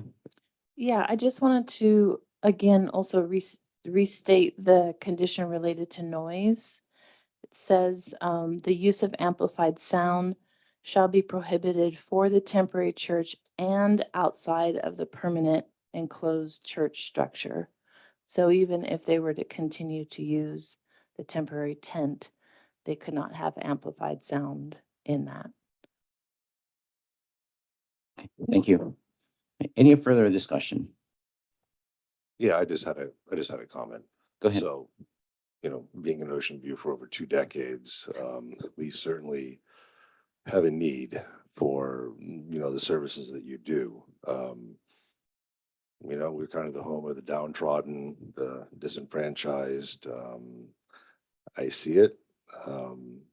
And, you know, I have a couple friends that go to get food on Wednesday for me folks, and I know that's a big help to them. You know, I do my part for them, helping them as well. But there's very little of that going on in our community. So, thank you. Any further comments or discussion? I just got one comment. During the COVID season, there was a lot of grants that was going out to the restaurants, and because the restaurants was losing money, and they gave them $10 for a plate. If you know it was Hagos or even Teshimas and Jays and so green something grass anyway. But anyway, just a lot of places that you know was not making money, and a lot of organizations for some reason they needed organizations to take this food and take it back to the community and give it out. And for some reason, and Boys and Girls Club would make like 300 to 500 plates in one day. And there was organizations that was not picking it up and it would go to waste. We are in Ocean View, and I tell you, Monday to Friday, we were in Kona going through all these, with two little old vans, but we went to all these places and picked up the food, and we came back to Ocean View, and the lines, let me tell you, no food went to waste. We had restaurants in Na'aleo that gave, so we ended up with an overflow of food. So we'd go to Na'aleo and give out food there, and then give out the food in Ocean View. And they made food for lunch and also for the dinner.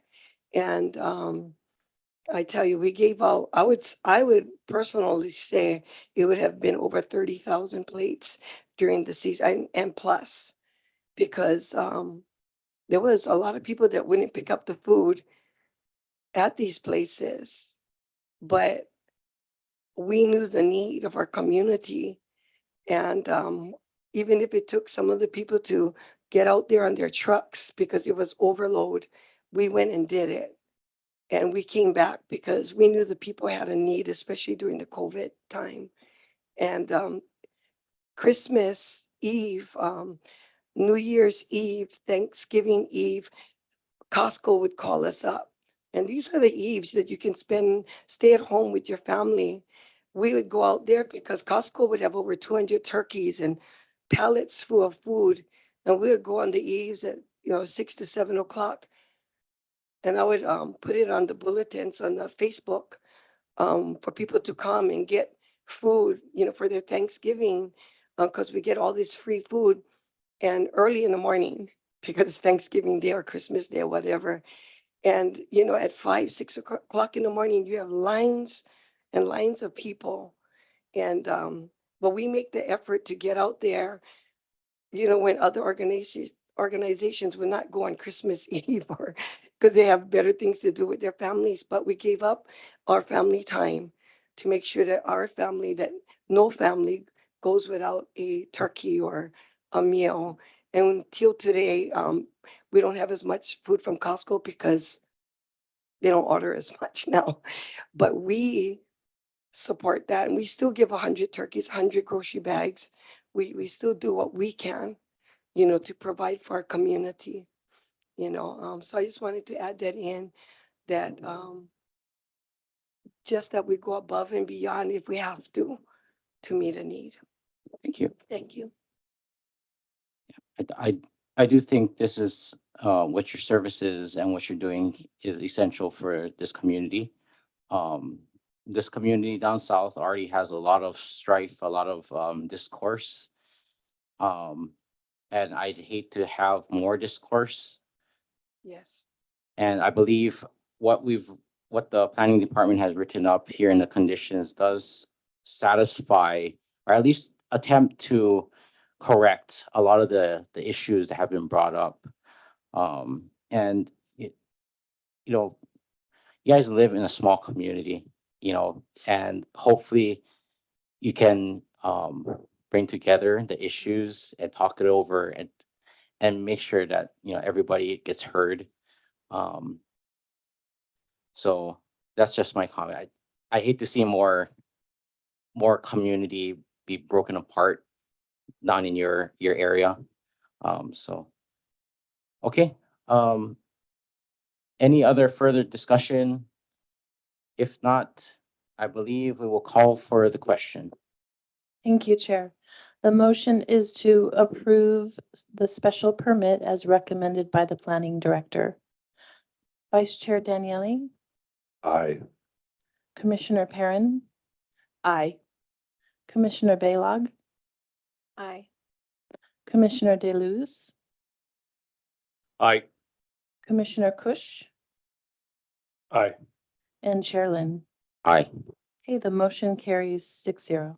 Okay, you'll be notified in writing of our decision. Thank you very much. And thank you all for coming out.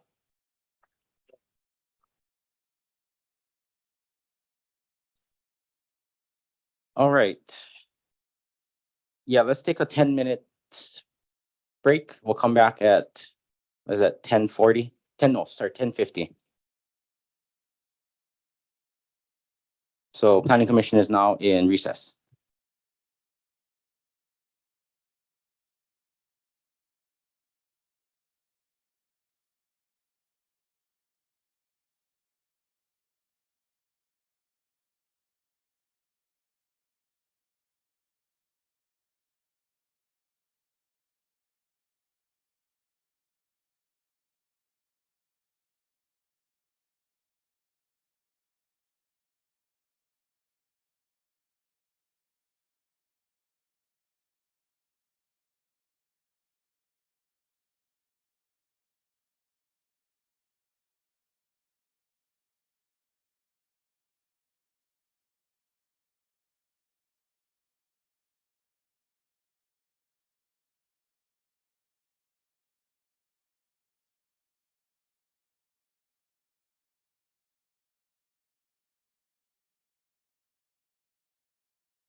Okay, we will call the Windward Planning Commission back to order. And we will move on to agenda item number 2. Initiator is County Council. Application is PL-CCI 2024-000007. Bill 134, Draft 2, an ordinance amending Chapter 25 of zoning, Article 2, Section 25-2-42 of the Hawaii County Code 1983, 2016 edition as amended, relating to amendments initiated by the property owners and other persons, establishes the requirement for the planning director to prepare a report identifying all buildings, excluding existing buildings, that are legally permitted to be constructed on surrounding properties within a 1/4 mile radius of a subject property that is seeking a change of zoning district. Okay, start with staff presentation. Ms. Camaro.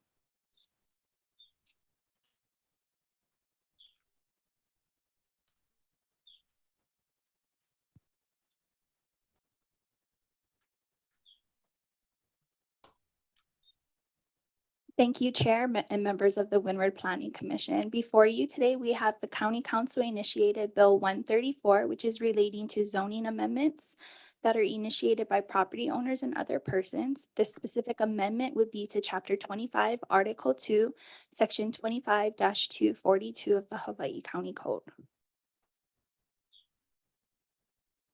So Bill 134 specifically seeks to amend the zoning code by adding the following language to Hawaii County Code Section 25-242, subsection C.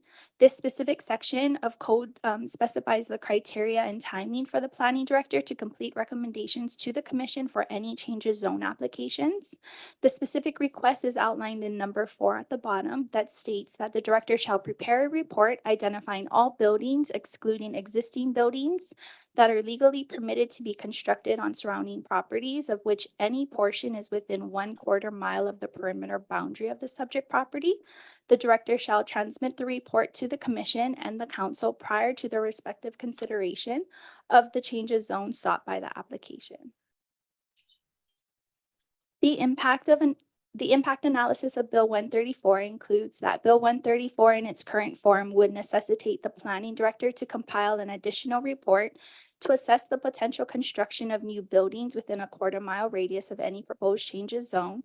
While generating such a report might be relatively straightforward for residential zoning districts, it presents significant challenges for the commercial and industrial zoning districts, given their extensive list of permissible uses. The planning department can calculate and provide the maximum zoning density that can be developed for a property, but we have no way of predicting what use or buildings will be developed on that specific property.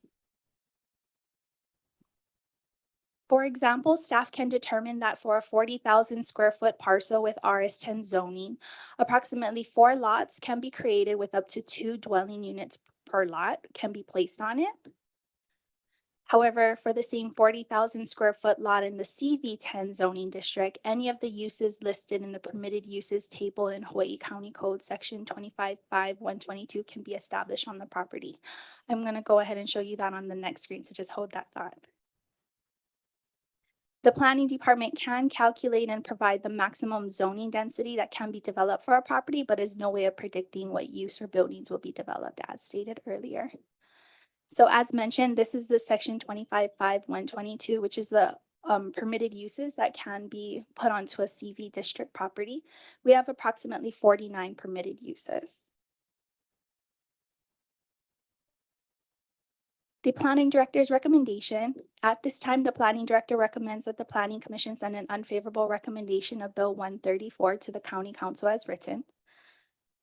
Since the introduction of Bill 134, the planning department has tried to gain an understanding of the intent and purposes of Bill 134. As Bill 134 is currently written, it's too general, leading to varying interpretations and implementations. Therefore, the planning director has specific suggested strategies that could be taken into effect.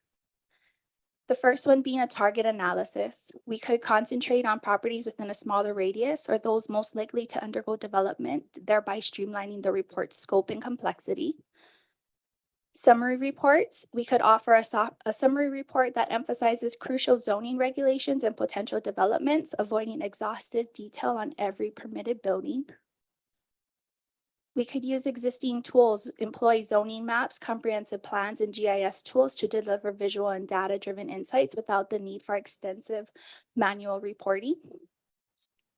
And lastly, engagement. We could engage with community stakeholders, developers, and other agencies to gather input and address concerns through a collaborative planning effort. So going into the target analysis, we just wanted to show you a few examples.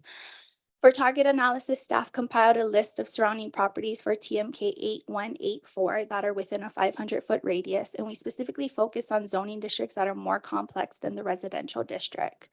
We took out any of the zoning districts that did not have an existing change of zone ordinance or that did not have a complex zoning that could allow for multiple permitted uses.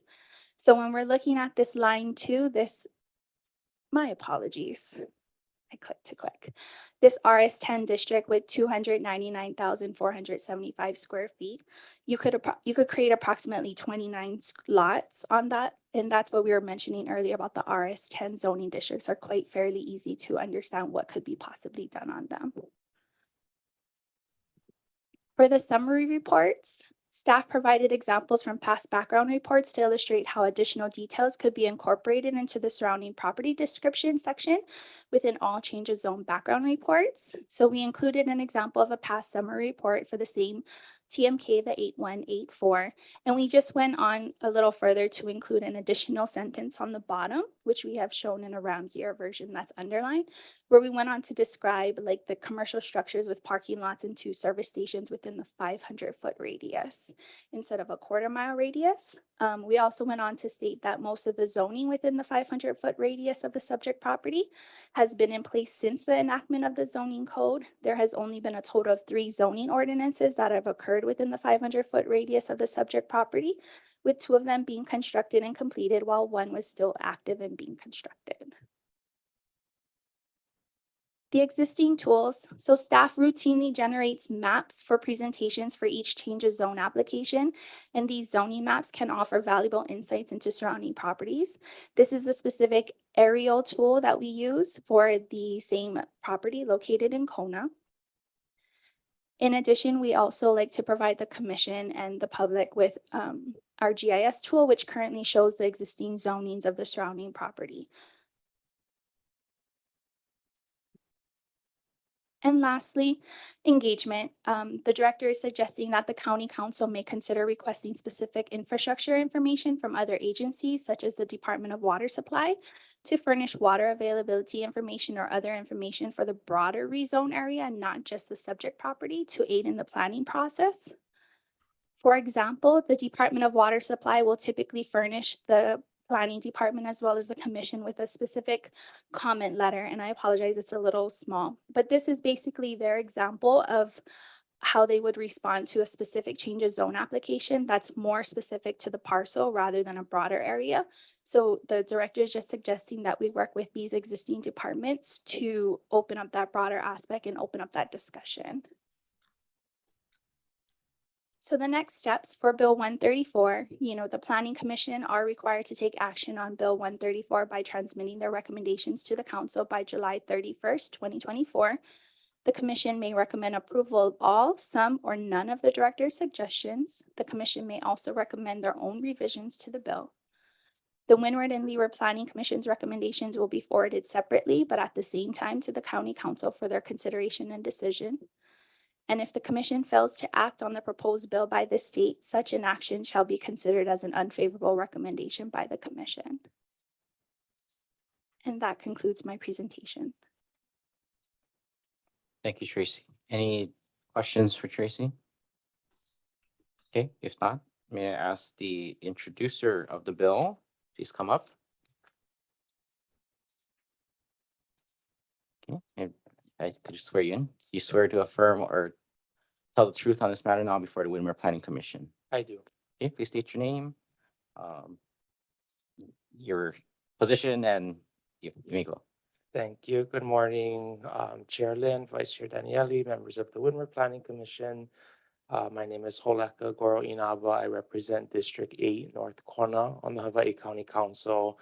And joining me today in Zoom land, I believe, is Councilmember Cindy Evans, who represents North and South Kohala. We are the co-introducers of this bill before you today. The intention of the bill, pretty straightforward. It's to give us, both the planning commissions and the council, the most comprehensive information possible when we're looking at change of zone ordinances. We do get huge packets, as you folks know, all kinds of maps, as was just displayed up on the screen.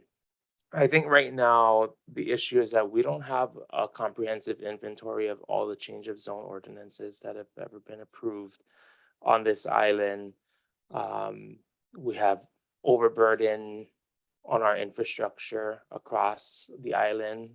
For those of us living out in Puna or in South Kona, making the commutes to Hilo or to Kailua Kona, we're seeing bottlenecks in traffic. We're also seeing just some overall decisions that have been made in the past that are resulting in difficulties we're facing today. Is the language in the bill before you perfect? No, we had this discussion at the Leeward Planning Commission. The intention, like I said, is to give us the best information. But as we've discussed with Planning Department and with the Leeward Planning Commission, there's some wordsmithing that needs to occur here. But what we're asking essentially is for your support of the intention. We don't plan to put something forward that would make planning department staff spend hours and hours trying to compile something that may not even be useful. So if we're having to relook at the distance of how far, or if we're going to make it a targeted analysis like the planning director's recommendation stated, we're totally open to that. Water resources was also brought up. I've been in discussion with the Department of Water Supply to create, and they're working towards, an online system where we can see water availability, and that would be to help the planning department, you folks, us, in making best determinations on projects that come before us, especially as it relates to water. Ultimately, the council takes the recommendations from the commissions very seriously. And I ask for a favorable recommendation, and we can talk through some of those conditions or those recommended changes, perhaps that the planning director sent forward, and even other recommendations that you folks might think would be helpful to really get this bill to where it needs to be. But again, it's to provide us, hopefully, that essentially like an overlay of all those things that we saw in a way that makes sense. Because if we're looking at a zoning map, we're not able to see on the same screen the buildings that are there, the buildings that are not there. We don't know the traffic impact. We don't know that perhaps next door, that neighbor could build 50 houses tomorrow and add to the impact. So if we're granting another 50 houses on this lot today, we're compounding the issues that we're facing in our community. So the intention is give us the best and most comprehensive information, like I said, to help inform our decision making. I'm happy to take any questions, but I do want to put that forward that this bill does need more work, and your suggestions will help to form this, because I don't anticipate moving this forward through a council process in its current version. I do think we need to take up some of the planning department's recommendations. Which ones? I'd like to hear from you folks. Thank you. Thank you, Councilmember Inaba. Questions? Oh, Commissioner Deluz. Morning, Council. I just had a quick question because when I read through it, I was really having a hard time understanding purpose, as you mentioned earlier. Thank you for your explanation, because you want to see, not the crust, but the whole pie. And my question really is more along the lines that if an adjoining property had the ability, as given in the example, to produce 29 lots, does that mean somewhat that it would be restricted, or there'd be an impact fee? I mean, I basically I always thought that was in play anyway. Or does it work in a negative fashion that this would be over burdensome, because I deal with, the Puna crawl every day, right? But and I know this was done all prior to, all these subdivisions were approved years in advance, thinking that, which was great, all that was there. Now, as it's building out, obviously we would look at trying to get resources in that direction. So backing it off to the original question is being able to see the whole pie, what effect do you think that would have if you, I guess, got more information? Because I'm also looking at it as being, my opinion, too small, in a high density area. Thank you. Yes, I think that speaks to the recommendations by the department, and that's the point of the targeted analysis, because sometimes if we're just gonna say 500 feet, no matter what, there's benefit to that, but sometimes there could be a project or a parcel right outside the 500 feet that we should all really know about, and I think that's where the targeted analysis recommendation is coming in. Or if everything within 500 feet is the same, do we really need to know? To answer your question, I think the target analysis may be the better way, because there could be things outside of that immediate radius. What would take us outside of that radius? I think there's more discussion to happen on that. Is it, a property has the rights to build 29 lots or structures? That sounds like a trigger, something we'd want to know about, but what that exact number is, I don't think anyone is willing to just throw it out there and say that's what it is. The quarter mile was just a standard approach in coming up with the bill, but the 500 feet, as you saw, was a lot of work for the department. So we're also just trying to be very mindful of resources, human resources, and the time needed to get these reports done. But again, always making sure we have the most information. And I'm so sorry, I forgot. Last time Councilmember Evans was sitting right next to me, but Sure. if that answered your question, Commissioner, turn it over. She had anything else Councilmember to add. Evans, did you have any additional comments or? I do. First of all, I know I have to take an oath first. Yes, I'll take a verbal oath from you because we can't see your camera. Well, I'm trying to turn it on. I have a brand new computer, and I'm trying to figure out why it's not showing me. Okay, we'll just I'm take a playing verbal around oath. with it. Sorry, looking Yeah. at view, and it's just not. I don't know why. Sorry. Okay, do you swear or affirm to tell the truth on this matter now before the Windward Planning Commission? I do. Okay, you can go ahead. Yeah. We've had a lot of good discussion from the other planning commission and also the planning department. Want you to know the version that you're seeing came from our discussions already with the planning department, who said they thought that they felt they had the ability to do it. And then as it's moved forward to you, they continue to use examples and drill down on it, and have really requested that we, shrink the size from a quarter mile. However, the possibility of maybe certain things without, let's say we pick 500 feet, with anything of unusual build out, maybe outside of that 500 feet, they can see why it might be important for us to know. I think when we make these decisions, it's really nice to know what a cumulative impact that we're really talking about. And if there is any like changes coming to the area. For example, I represent North and South Kohala, and Waimea. If you go around Waimea now, you're starting to see not more than just infill, but you're starting to really look at variances, special use permits, and things that are kind of changing the nature of this kind of rural Paniolo cowboy town is starting to change.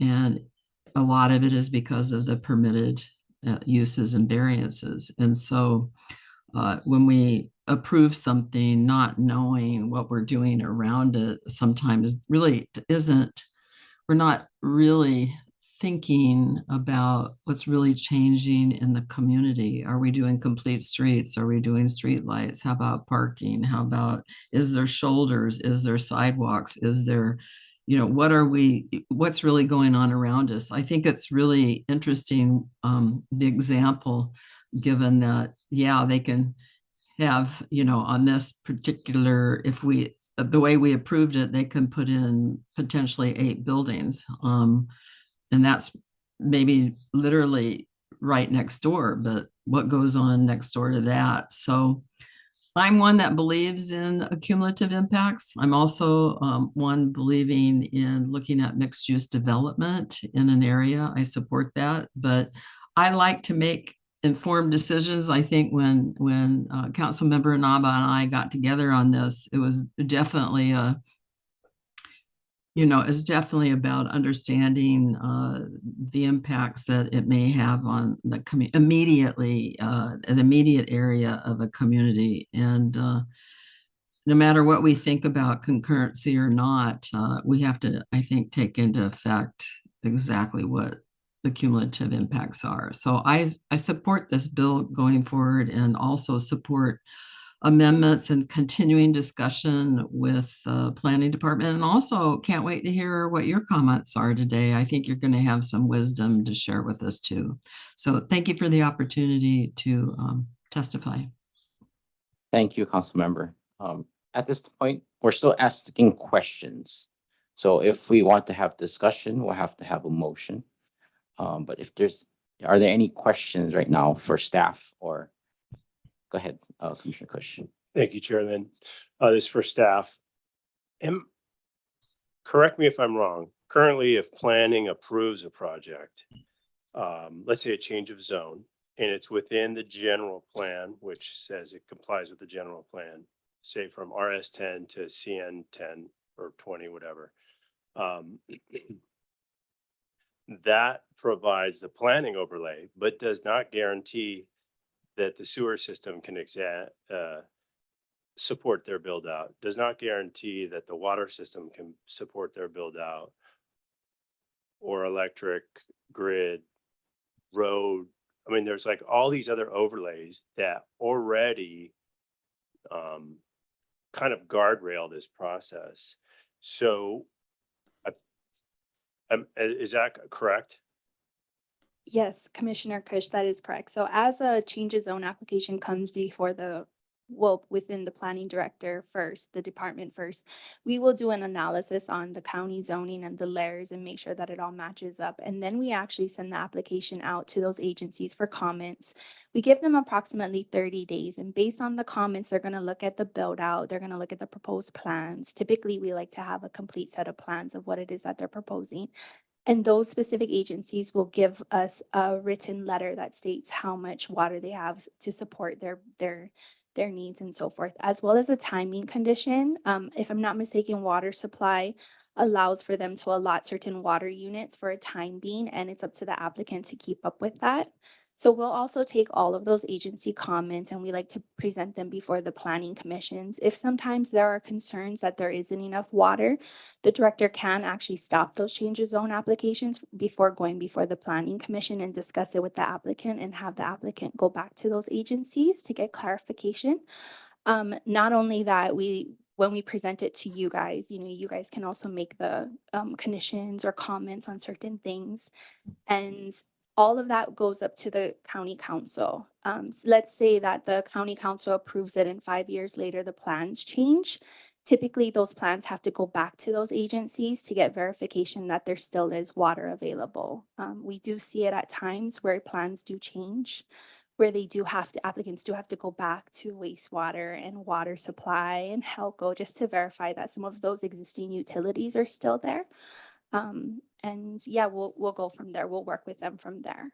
Okay, so I guess my question is this, like, for you, is that this cumulative approach is super speculative because we never know the timeline, and if the general plan, which is approved by the people and the council, it's a community input, that shapes our growth and development and roads and guides water, guides Helco, guides sewer. That's the main guardrails that are in place today, and that those infrastructure needs are met as people fill in that general plan, correct?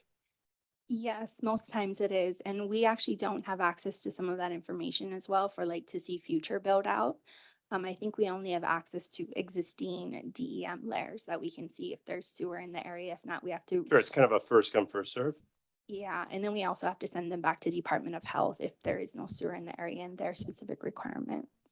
So if I made a 29 unit subdivision and my neighbor could do the same, potentially, but I used up all the water commitments, when they go, Department of Water Supply would need to have like a bigger line installed at their expense, correct?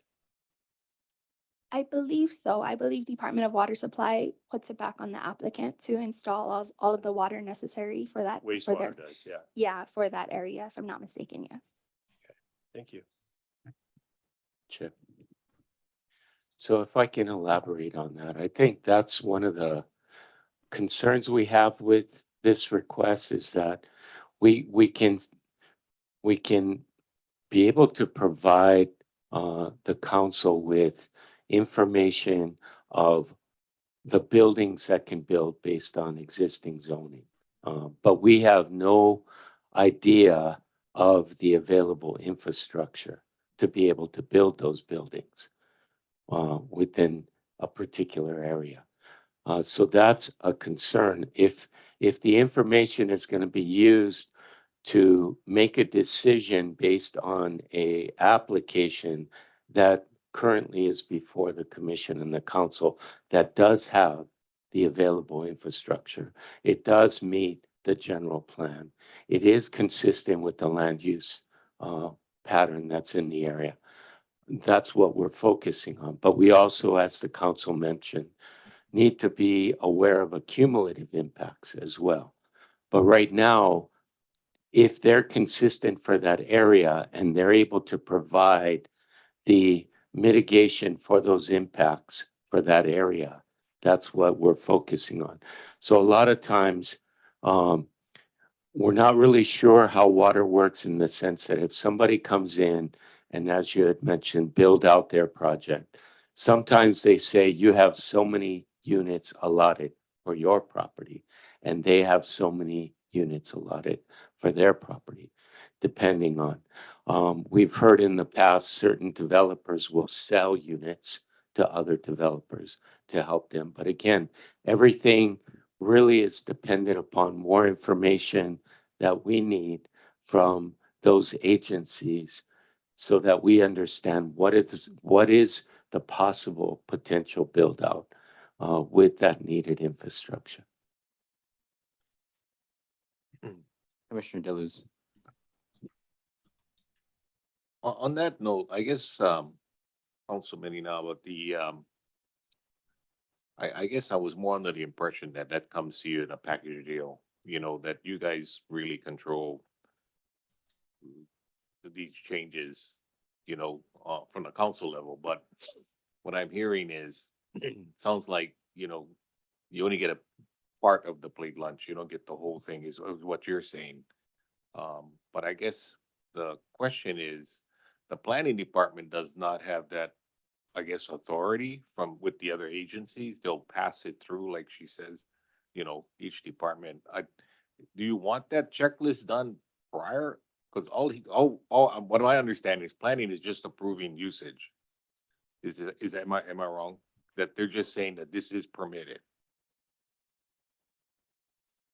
from that I don't respect? want to speak for planning, but No, I mean, just an understanding. How's about that? That's just another, because I'm trying to still grasp on um this comprehensive report is gonna fall on the planning department.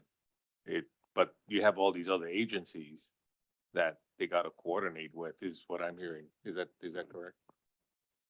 Yeah, I mean, as Tracy had mentioned, we have a process when an application comes in to be able to provide us with that. Okay. In regards to your overall question, planning normally deals with permitted uses, you know, Right, for right. existing zoning. That's kind of our, we deal with land use, but we also are the, you know, first step as far as applications for people that want to get a special permit for a church, or if they want to come in and get a change of zone, the director will provide a recommendation to the commission and then ultimately to the council for change of zones. And what the council members are asking for is additional information. And we're trying to come to a place that we all agree this is the best way that we can provide that information. There was something mentioned earlier, and I might want to just mention it now.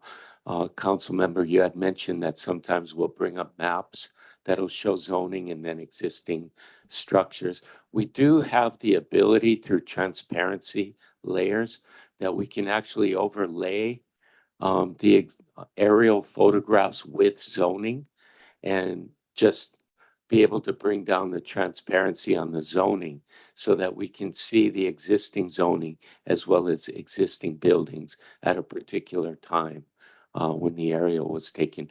That may help in the process. It may not be the answer, but it definitely can assist with that particular information.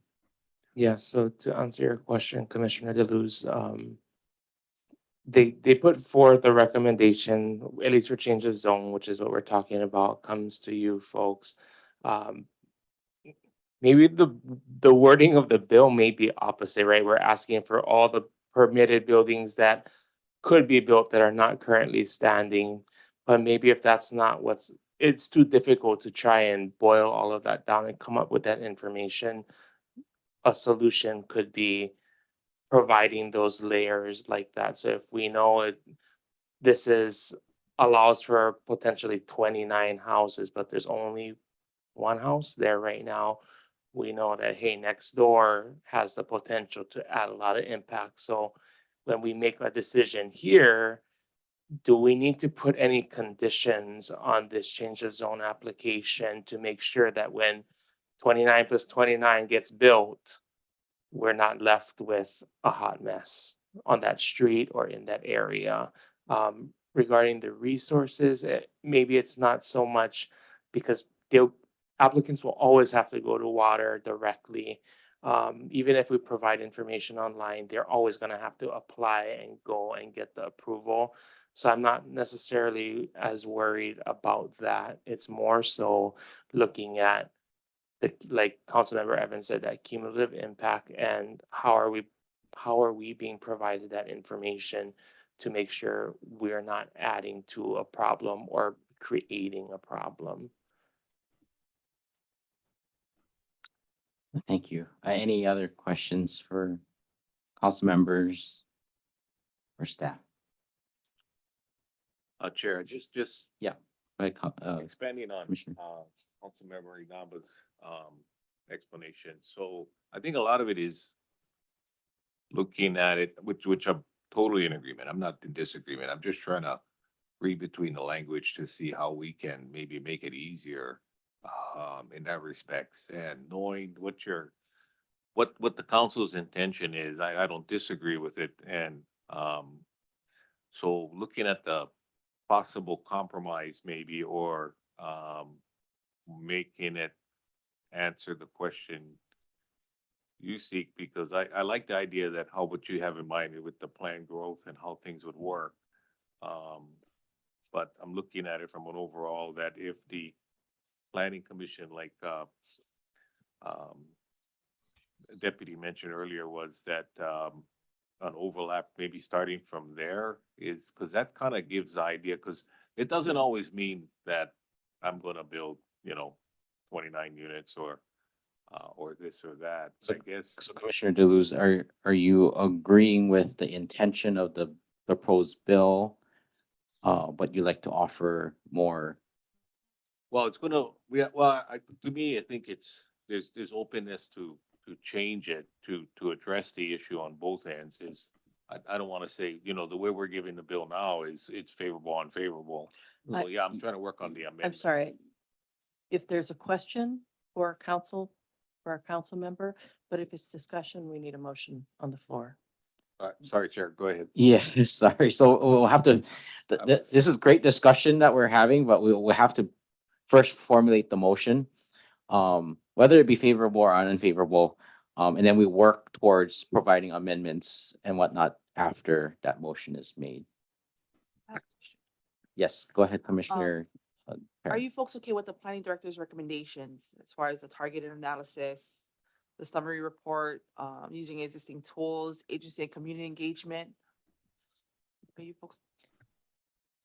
Yes, I think all of those recommendations are gonna get us to a place like, and unfortunately, sorry, I'll just answer the question, yes. Thank you. No, that's perfect. I just wanted to make sure that we all understood. So the bill is coming forward as Bill 134, but there was some recommendations that the planning director did recommend and they obviously agreed with it.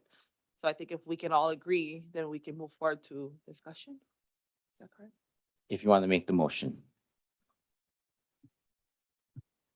Could I just clarify first? Yes. We had spoken to our corp counsel. So actually, the planning director has made an unfavorable recommendation, but he had suggested strategies.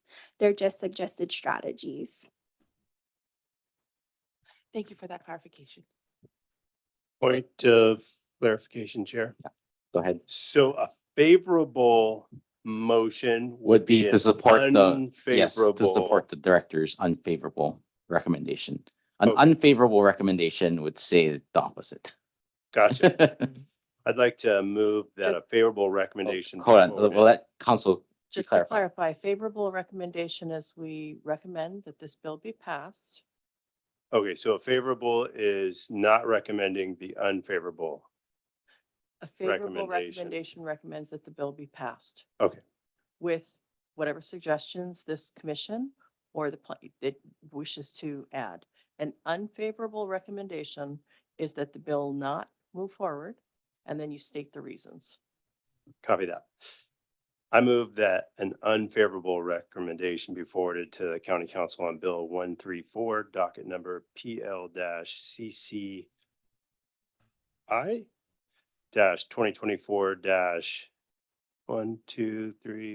2024-1234507 for the reasons recommended in the planning director's recommendation report. Okay, it's been moved by Commissioner Kush for unfavorable recommendation on Bill 134. Is there a second on the motion? I'll second that. Okay, it's been seconded by Vice Chair Daniele. Now we can discuss. Okay, I got a question. Okay, Because I didn't. go ahead, Vice Chair. Yeah, could you just give us an example of, one of the hot messes you were talking about that this is trying to kind of prevent? Sure. So right now I'm not gonna name specific projects, but there's a project in Kona in the urban area that has the potential to build, or they're requesting a change of zone that would allow them to build up to 475 units.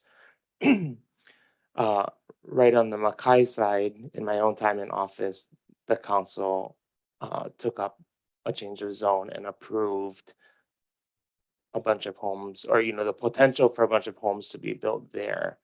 Right now, we're not getting information that shows us that, hey, across the street, no construction has happened yet, but we could be approving today 475 via this application, and there's an outstanding 450 that could be built tomorrow because they already secured the change of zone, and there's no conditions that recognize that both applications could be at play at the same time. Okay. In this day and age of AI, it seems to me that there should be a general map of the entire island, that this information is just plugged into. And it should be accessible to the public, I would think. It just, I mean, it should be right there and say, okay, well, we don't have to do any reports. Yeah, it might take a bit of time to build that database, but it seems to me that that would be a lot easier and maybe quite a bit more accurate in what's going on. And so in real time, instead of having to do a report for every single special use permit, I mean, these guys are swamped already. So anyways, that's, Yes, was that discussed? I agree. I do think that the more information that's publicly available, it may take some training for all of us and for the public to know how to use it, effectively, because we're not seeing right now, to my knowledge at least, like DPW building information linked in with the zoning type. So if we could see that potential for this lot is 50 homes, and we can see that there's been 50 building permits and occupancy permits granted, then we know like there's nothing further that could be built without maybe an additional change of zone. But we don't have that right now. So we're making determinations based on these maps provided separately. And it's difficult. I don't feel that we are provided information in a way that helps us to make the best decision. So maybe it's being provided, but just not in a way right now that allows us to see the intricacies, which I really think we need to see in this day and age, and with the burden on infrastructure that we're seeing. Yeah, it was, last summer, I was fortunate enough to attend the conference that they had, and they had a very interesting presentation on GIS. And it was Boston that they actually had the model. And it was pretty amazing. I mean, they had everything in that model. They had existing buildings, they had infrastructure. And so as you're designing a project, all that just comes into play. Yes, Vice Chair, you're just trying to say that we should have some type of infrastructure in our technology base so that we could have all this information that. Correct, at a touch of a finger. I mean, Right. you should be able to go on our website. But that's part of the reason why you feel that this bill is not sufficient, because of we should create more systems to. Yeah, and it should be something that's updated, not just when, a special permit or, a change of use is put forth. It should just be a constant updated database, where if you are a developer, you can go on and say, okay, well, I might have an issue here, because I can see everything already stacked up. Obviously this is going to be more prevalent in high density areas. I don't think you have too many problems out where I live in terms of that, but in terms of high density, high impact areas, I think that would be a very useful tool. Okay, thank you. Chair. Commissioner Kush, you had. So I appreciate you putting this forward, and I understand your intent to kind of throttle development so that infrastructure matches. But the tool we have is the general plan, which is a plan that's put together by the public. And it's supposed to guide our wastewater, our roads, our water. And when this commission and the council approves a change of zone, it's not like it doesn't show up. When the staff shows their change of zone, or when they show their zoning maps, first they give you the different overlays, right? But we can see like the Monono Corner recently, that example a few months back. We could see all the other parcels that have been changed, and that all aligned with the general plan, which is a public input document that says we want to have neighborhood commercial up to this area. We want to have all of downtown is RM1. You know, there's a big parcel next to one of mine that is over 20 acres. It's all RM1. That's multifamily, 1 unit per 1,000 square feet. That's 900 units could go in there, right? But that would be like a weaponization, a political weaponization to go against the person who wants to change their RS10 across the river, Wailuku River here, to a CN designation, right? There's no infrastructure to support 900 units there. The sewer system would have to be redone all the way to Kanoilehua to handle that. You know, that just couldn't happen. Like, we vote and it's done. They're start building. So in the case where we talked about over here, the person who got the 429 units approved, they have water, sewer needs, electrical, all that, road. I mean, you know, usually that stuff comes to us. The roads studies are done. It's going to have to be widened at their expense. All that is taken care of. What happens downstream, that person has to deal with. You know, if the people across the street want to do another 429 units, it's already known that across the street is zoned for it, and that we can ask questions like, oh, that was approved 2 years ago and they haven't done nothing yet. It's still Kiawe. There's still cows we're walking around. And so this, I feel like, has a huge potential for weaponization. So we're going to take care of this guy and really like not mention that, or we don't like this guy. Hey, across the river, 900 units could be built. We can't handle this. We can't do their CN10, their commercial neighborhood.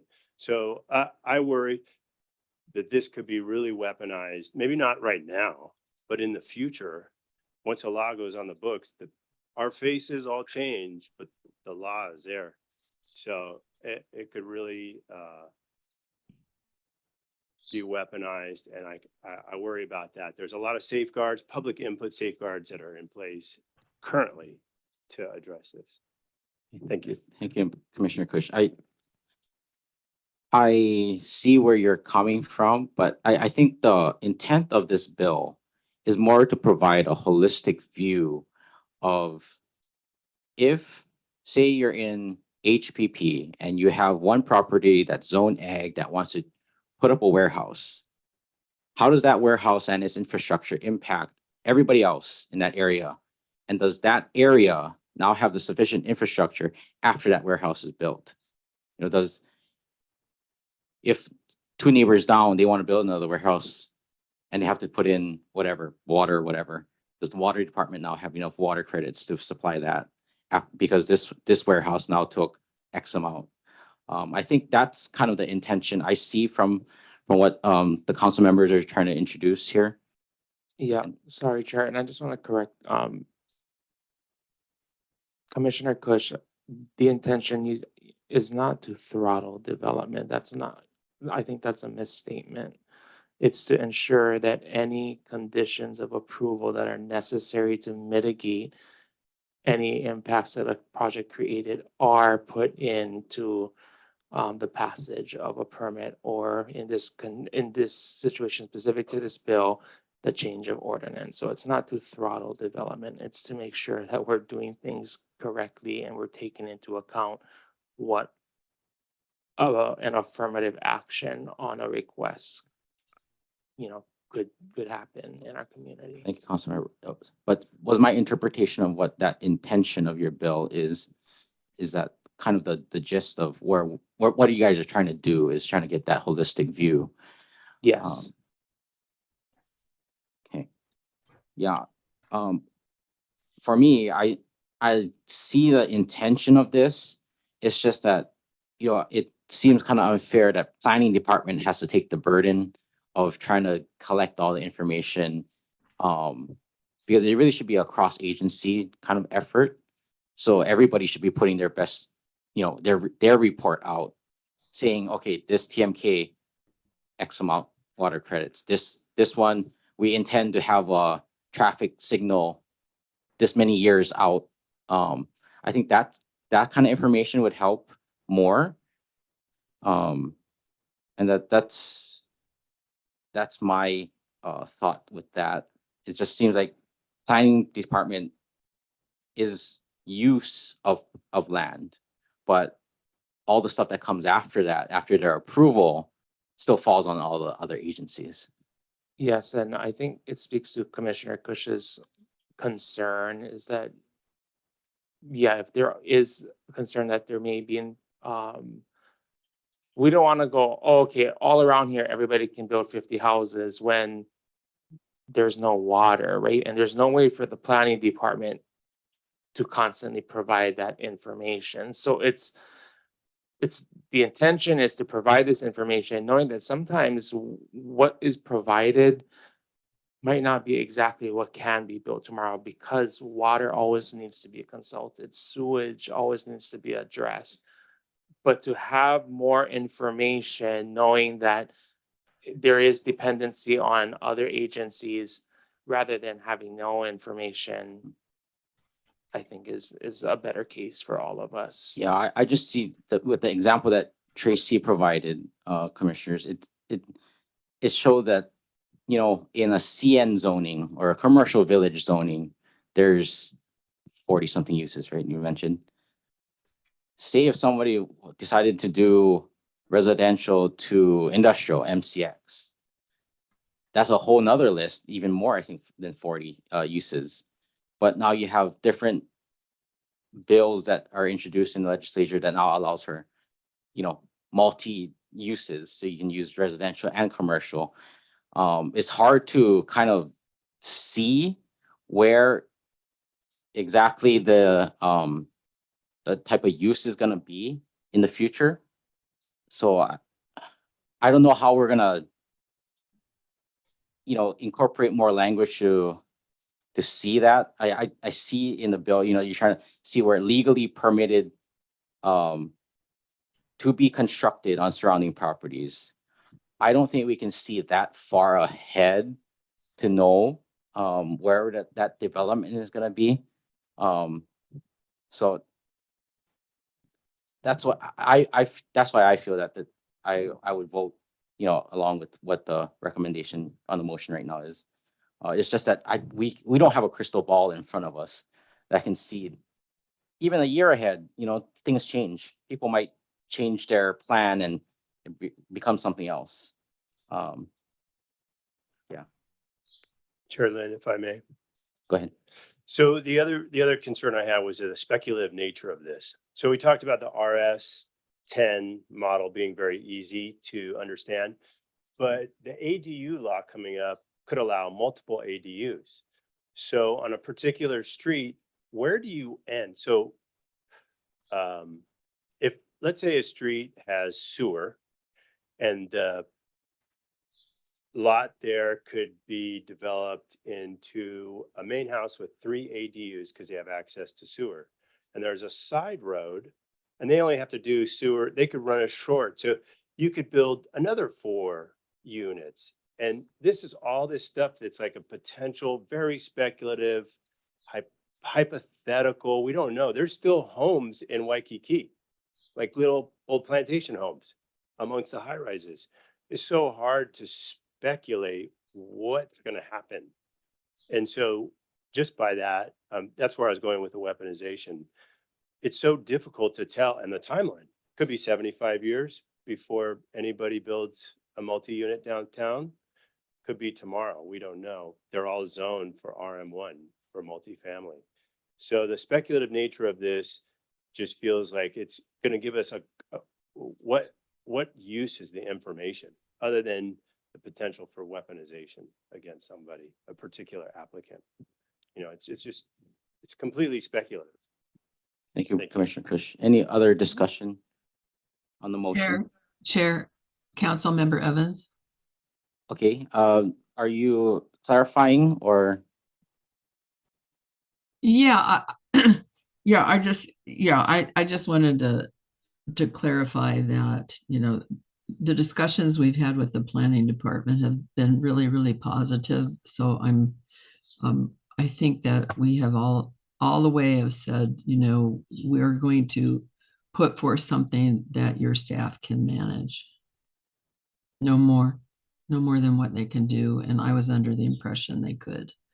But that's all. Thank you. Okay. Any other discussion from commissioners?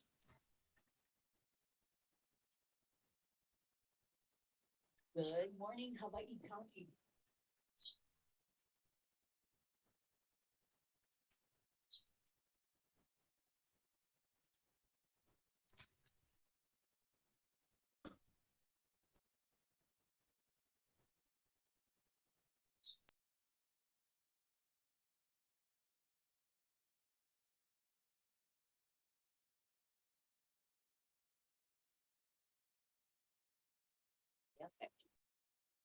Have an amazing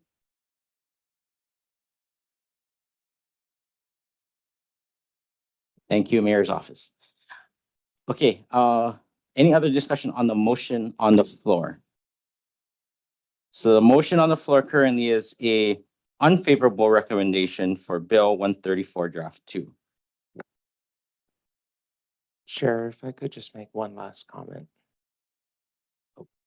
It's just to help us when we get the bill back.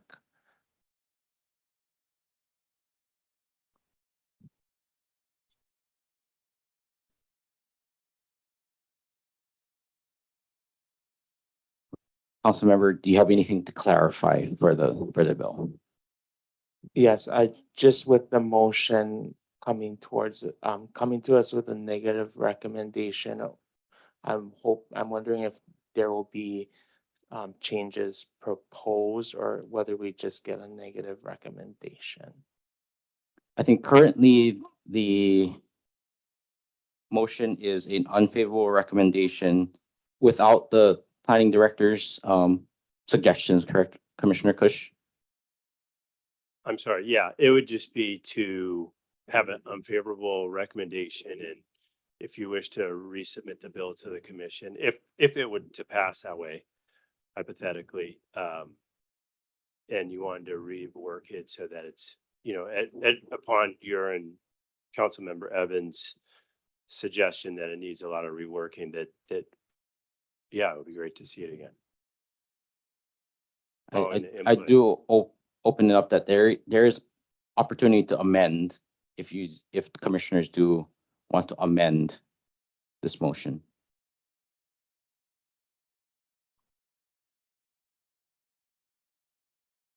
I want to amend the motion. I want to add, Commissioner Perrin.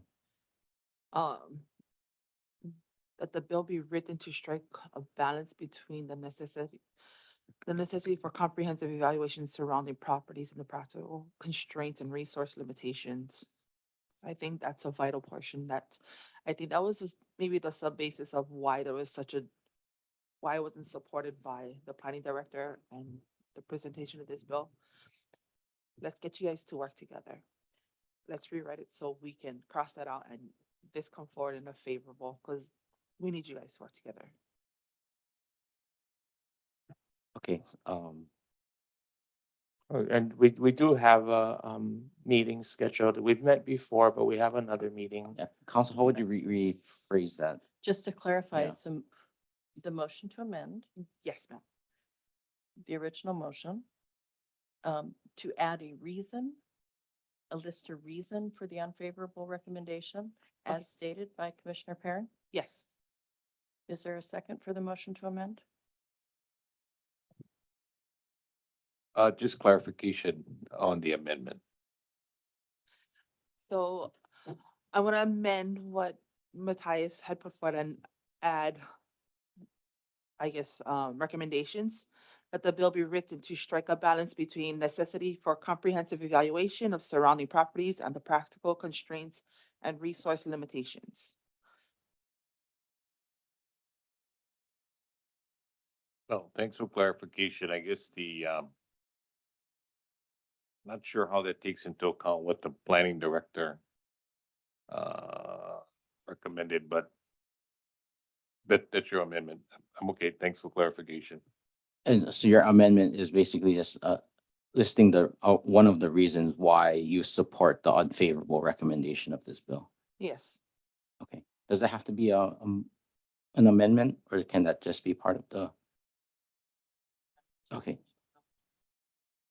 Okay. So yeah, so that's the amendment is her reason for why she feels that the bill needs to be reworked. Is there a second on that motion?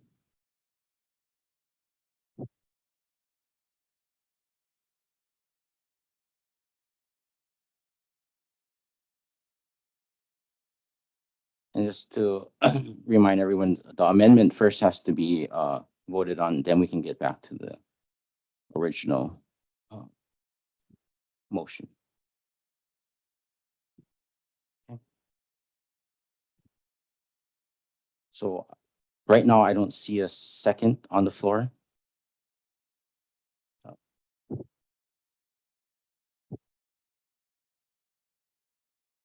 So council, does that, there's no second on the motion? Okay, does not carry. Okay, so we revert back to the original motion, which is the unfavorable recommendation on Bill 134. No, Can I, sorry, can I Commissioner still make Dugas. another amendment? okay. You can, yeah, you can move to amend. Maybe clarification. So I would amend the original motion that the planning director's recommendations be taken into consideration for the favorable passing of this bill. Okay, so if the planning director's suggestions were incorporated into the new bill 134, that would be your suggestion. Okay, so I would address that amendment to the maker of the motion, which is Commissioner Kush. Would that be amenable? So we need a second on the amendment, Chair. Oh, sorry. Can I just ask for a clarification of the motion to amend? Because you have a recommendation for an unfavorable recommendation be forwarded to council. I just don't want to send something tautological that makes no sense. And then a motion to amend our recommendation to, Except to incorporate the planning director. To incorporate the planning director's recommendation to make it a favorable bill to pass the bill. Because you said we cannot vote favorably and then make an amendment. you can vote in favor of the bill with recommendations.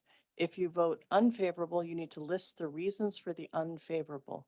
You can note that the reasons for the unfavorable recommendation are addressed in the strategies provided by the planning director. But you Well, that's can't his give an if recommendation. then. That was his planning director's recommendations. That's what you're, what you're We're talking- saying, right? There were strategies, and also we can also move into executive session if you're asking for legal counsel. Because you're basically asking for an if then. If you do this, then we will approve it. That's not a recommendation.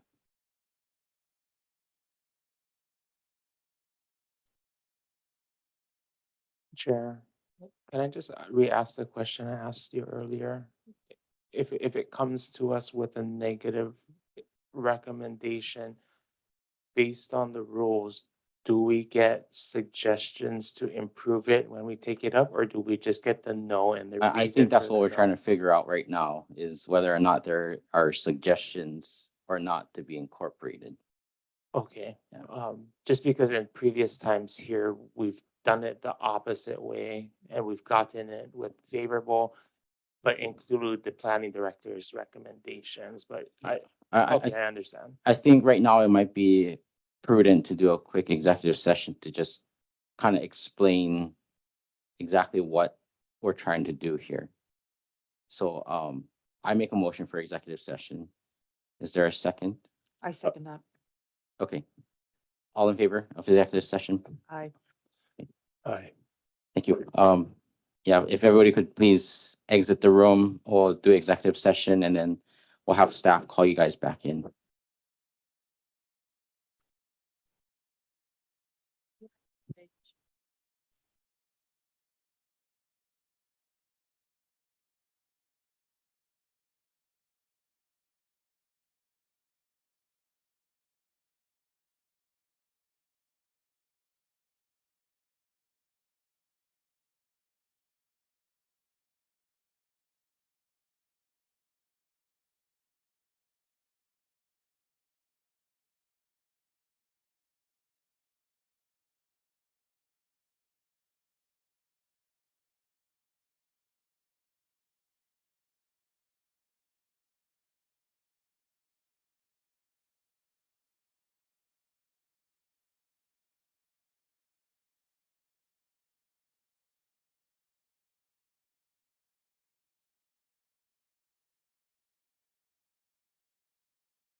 Yeah, sharp attorney.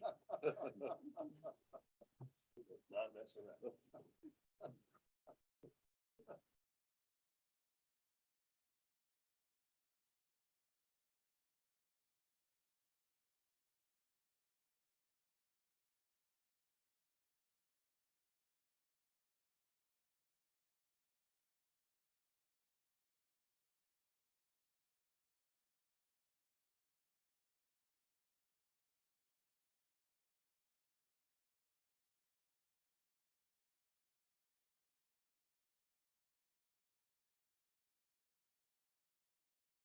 Okay. We have just come out of executive session where legal counsel has provided us guidance on a legal question that we had regarding procedure.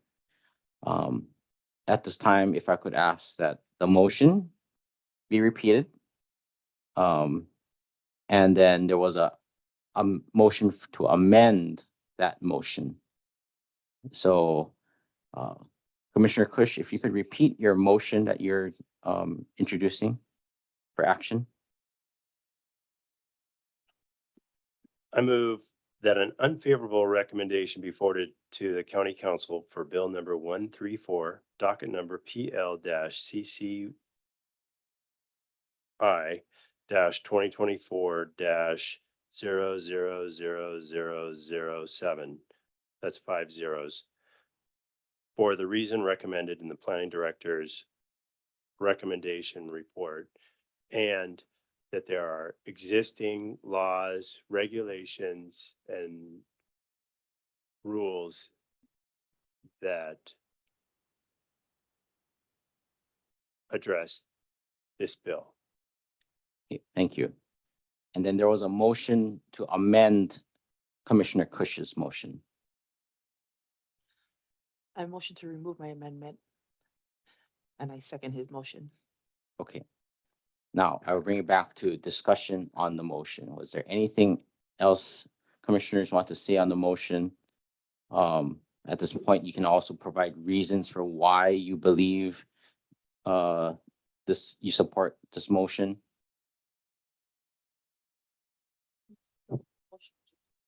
Sorry, didn't realize you saw. Commissioner Perrin. And just support the motions for the reasons that the planning director gave. Okay, anybody else? Any other motions that would like to be put on the floor? I think I already said my reason for why I, agree with Commissioner Kush on the unfavorable is because I would think it's taxing the planning department too much. There should be a cross-agency collaboration on getting all this information. So. Anybody else? Okay. If not, I don't see anybody else with their lights on. I will now call for the motion or call for the question. Could I please just clarify prior to going into executive session, Commissioner Deleuze had made a motion, but no one had seconded it. Does that motion? What happens? Commissioner Deleuze, Did you still want to make a amendment? Commissioner Deleuze? The question was, she said I made a motion, but it was never voted on, so it doesn't pass. There was just no second, so I just wanted to clarify that this motion was not gonna pass. As of right now, there is no second. Okay. So the motion to send an unfavorable recommendation to county council on county council initiated bill 134. Commissioner Kush,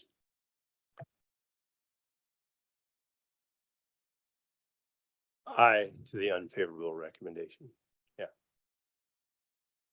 Vice Chair Daniele, Aye. Commissioner Baylock, aye. Commissioner Deleuze, No. Commissioner Perrin, Aye. Chair Lynn. Aye. The motion carries 5-1. Thank you. Thank you, commissioners. Have a good day. Thank you. Okay, we are over we're supposed to take lunch at 11. We're now at 12, close to 12:10. Would the commissioners be amenable to taking a 30-minute lunch break now? And we still have agenda item number 4, which is the apiary bill or apiary agenda. My feeling, Chair, these people have been waiting. I'm Yeah. okay to Okay. continue. I concur with Mr. Deleuze. Okay, it as the wish of the commission, they would like to proceed with agenda item number 4. Oh, 3. 3, sorry, 3. Okay. And I do have to notate that at what probably 1:45, I will have to pass my chairmanship over to vice chair, as I do have a work obligation I do have to get to.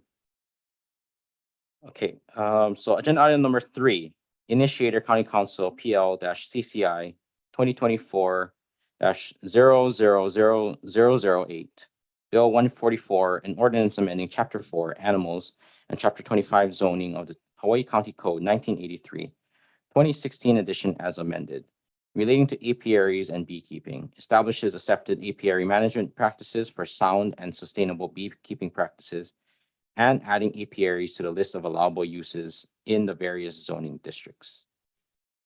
Okay. Staff presentation, please.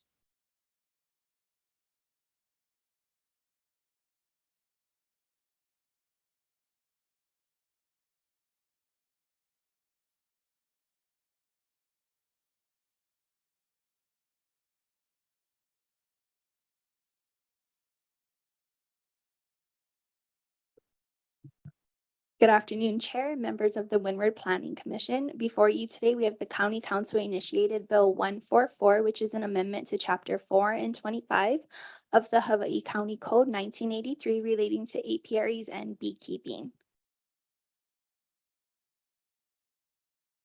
The purpose of Bill 144 is to encourage beekeeping in Hawaii County by defining standard apiary management practices for responsible and sustainable beekeeping, and to include apiaries in the list of permitted uses across the various zoning districts.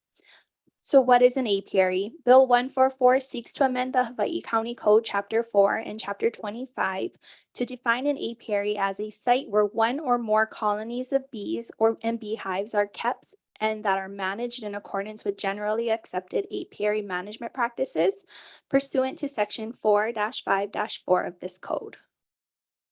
The proposed amendments to Chapter 4, which is the chapter on animals, Bill 144 seeks to add the generally accepted apiary management standards that include regular inspection of apiaries. It includes maintenance of colonies and hives with removable frames, the maintaining an adequate and accessible supply of fresh water, the protection of hives from bright lights, proactive management of colonies to prevent swarming, requirements to mitigate pests, thoroughly clean reused hives and beekeeping equipment, support year-round bee activity by planting seasonal flowers and species suitable to the regional climate, requeen any hives and colonies if aggressive behavior is observed, and lastly, be considerate of your neighbors. In addition, the proposed amendments to Chapter 4 also includes that Bill 144 further provides a guidance to novice beekeepers to consult with the County Department of Research and Development, the State Department of Agriculture, and other entities possessing expertise and experience in apiary management to establish and sustain safe, health, and productive hive operations. Lastly, Bill 144 requires that any nuisance complaints related to beekeeping shall be filed with the Vector Control Division of the State Department of Health. Now, the proposed amendments to Chapter 25 zoning includes that apiaries will now be added as a permitted use in all zoning districts. Currently, apiaries are only permitted in the agricultural A and intensive agricultural IA zoning districts.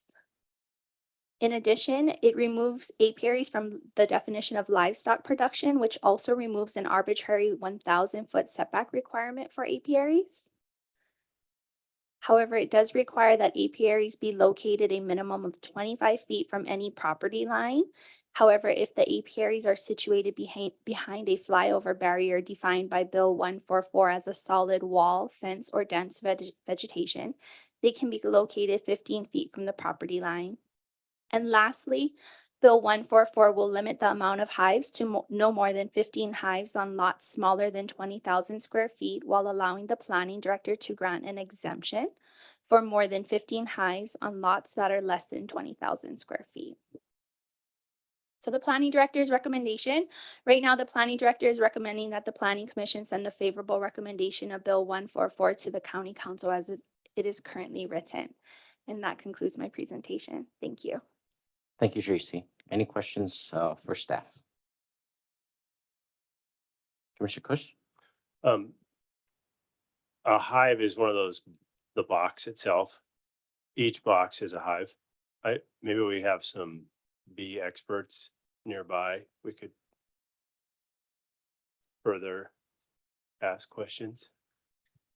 Yes, so sorry, I will rely on the bee experts to also further Yeah. clarify this, but based on Bill 144, a hive means a movable frame structure of housing for a bee colony. A colony means an aggregate of bees consisting principally of workers, but having, when perfect, one queen and at times drones, brood, combs, and honey.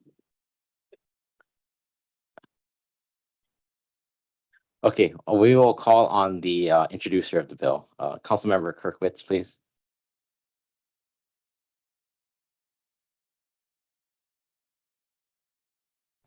Hi, Councilmember. If I could please swear you in first, please raise your right hand. You swear or affirm to tell the truth on this matter now before the Windward Planning Commission. I do. Okay.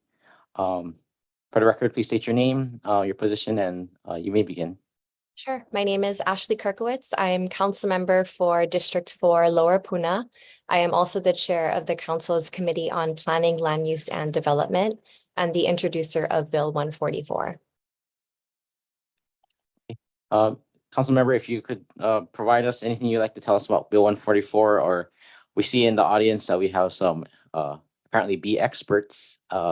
If you would defer to them or however you want to do your presentation. Yeah, absolutely. Just a short introduction, and I do want to turn it over to the bee experts who were, very much a part of collaborating with our office and other stakeholders in order to, craft this really excellent bill. This bill is 6 years in the making. We started pre-COVID during another administration. Deputy Jeff Darrow has been a part of the conversation those many years. It's been a collaboration with beekeepers of all types, hobbyists, queen bee breeders. We've also engaged the State Department of Health, State Department of Agriculture, and the Planning Department and Corporation Council. And every recommendation that's contained in this bill is really based on bee biology. And so there's a reason why we are making these particular recommendations. We also wanted to make sure that we are recognizing the work that is actually happening in our communities across zoning districts. And so this is one way that we are able to get folks that are keeping bees outside of IA and aid zoning designations into compliance with the law. And we also wanted to have on our books, if you are going to be keeping bees, we did want to offer up best management practices so that folks that do take up their craft are able to do so in a way that allows for their hives to just really be healthy and thrive.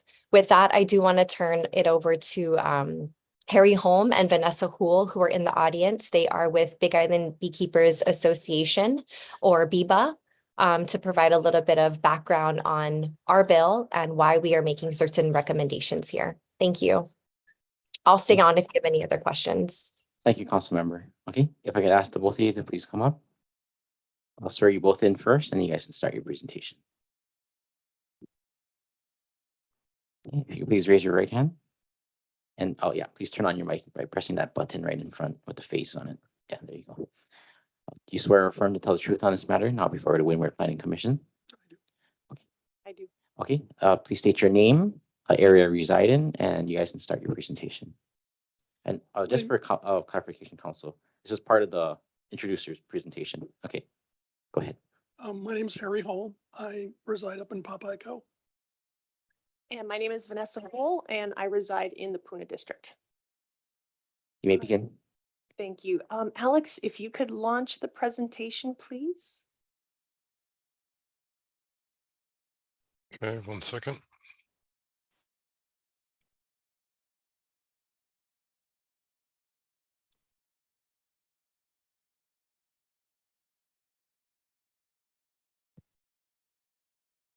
All right, looks good. Can you see that? Yep, looks good. Thank you so much. Okay. So thank you for this opportunity, Windward Planning Commission. We really appreciate the time. As stated, my name is Vanessa Hool. I am the secretary of the Big Island Beekeepers Association. Along with my partner and I have been beekeepers since 2011. We own and manage around 200 hives with a business that relies on that for value-added products. So I am here today with Harry Holm, president of BIBA. And if we could advance to the next slide. Thank you. So the Big Island Beekeepers Association was established back in April of 1984 and has been an excellent source of outreach to all levels of beekeepers through monthly meetings, both online via Zoom as well as in person. We have educational and exhibits at certain outreach events like the floral and other events that happen around town. We give quite a few intro to beekeeping presentations at schools, and we promote beekeeping and education through our annual statewide honey challenge, which is coming up at the end of the year. And prior to COVID, we did have a hands-on learning apiary for the community to come out and get experience with. We're looking to open that up again. Next slide, please. So a little bit of bee information here. There is one queen bee per colony of bees. As you can see in that picture there, those are the bee boxes, and each vertical stack is considered a colony. Here in Hawaii, our annual average of honey production is around 103 pounds, and that was as of 2018 figures. Bees can pollinate up to 3 to 5 miles away. So if you kind of look at yourself on the map, a 3 to 5 mile radius is quite large. The worker bees that make up the majority of the colony really only live a very short amount of time, 6 to 7 weeks. So they are constantly being regenerated through the queen bee laying daily eggs. The western honeybee, Apis mellifera, and specifically the Italian subspecies of honeybee, is what is predominantly here in Hawaii and is bred for honey production and lack of aggression. Next slide, please. So here is a map. Again, this is 2015 numbers, so it has changed slightly. But as you can see, the majority, I think it's 88% of beekeeping operations estimated are on our island. Majority being South Kona, throughout Ka'u, and then the Puna district. But pretty much all districts. Next slide. So provided by the Department of Ag, we've got some numbers here. So there's statewide versus Hawaii Island. So it's an estimated around 413 beekeepers with a total of 20,698 colonies statewide. As of Hawaii Island, we make up 44% of the beekeeper numbers, as well as 88% of the total colonies. So again, Hawaii Island is the epicenter for beekeeping. Total commercial operations, which is 500 plus colonies, as well as queen breeders, are 5. Total sideliners, which is the middle ground, number of hives is 27, and hobbyist is like your backyard beekeepers with a couple, 381. And then total queen breeding operations is 7. Next slide. So in terms of beekeeping in Hawaii, there are legalities and implications because of it. So it is illegal to import live bees into Hawaii. Only the male drone bee semen can be brought in. So the queen breeding operations, that's part of their operations. So this means that it is vital to keep local colonies that we have on island healthy to both sustain the genetics and the numbers that we have. Next slide. So let me just touch on a couple of the main things that the Hawaii bee industry covers here. So queen breeding, pollination services, and honey and other products. Next slide. So firstly, queen breeding. Point blank, the mainland needs Hawaii's queen bees. Hawaii is home to the top queen bee producers in the world. Thanks to some new Department of Ag numbers, we supply 40% of the US mainland's supply and 60% of Canada and the international market of queen bees. Over 600,000 queens each year are exported off of our island with a value of $25 to $40 each, bringing in an annual revenue of around 20 million. So when spring hits in the mainland and Canada, Hawaii is one of the only places that we have that jump start on the year. So we're able to send queen bees out in February when almond pollination hits and other big things need big, strong colonies ready to go. There's also other issues like when natural disasters hit, massive floodings, sadly can wash away hundreds or thousands of colonies. So when mainland beekeepers need to restock, they reach out to Hawaii for queen bees. Next slide. So yes, as mentioned, the Department of Ag apiary program is a vital partner. They're the only government agency that conducts quarterly health inspections to help facilitate queen bee operations in Hawaii. They process international export certificates to Canada of queen bees. They process over 100 certificates each year during a very short 5-month period. And they physically inspect around 650 hives annually to ensure that all those queen bees, 600,000 of them or so, are free of diseases, exotic pests, and whatnot. Next slide. The second point that we wanted to talk about was farm sales derived from bee pollination. So here in Hawaii alone, farm sales that rely or partially rely on honeybee pollination amounts to a value of 212 million. In the United States, that is much, much higher, 15 to 20 billion. In Canada, that equates to around $7 billion. And worldwide is around 217 billion. So bee pollination is has quite a big impact. Next slide, please. So here in Hawaii, there's quite a list of different things that benefit by bee pollination. Obviously, everybody and their neighbors got an avocado tree, but there's tons of things: coffee, cucumber, dragon fruit, melons, you name it. This is just a very short list. And all of them provide slightly different variation in flavors. Next slide. So this was from Jeffrey Melrose's Hawaii County Food Self-Sufficiency Baseline Study. Unfortunately, that was the most up-to-date as of 2012. But back then you could see that just about every zone is impacted by crops that are pollinated by bees. So I listed macadamia nuts, coffee, specialty crops, tropical fruits and truck crops. And again, just about every district is impacted by crops that need bee pollination. Next slide. So looking at it a little bit differently, this is summated by acres. So highlighting coffee, mac nuts, tropical fruits that we saw earlier, lychee, rambutan, longan, mangosteen, truck crops, vegetables, melon, squash. That alone is 34,000 some odd acres, or 80% of total crop production is benefited by bee pollination. Next slide. So the third point was honey and other products.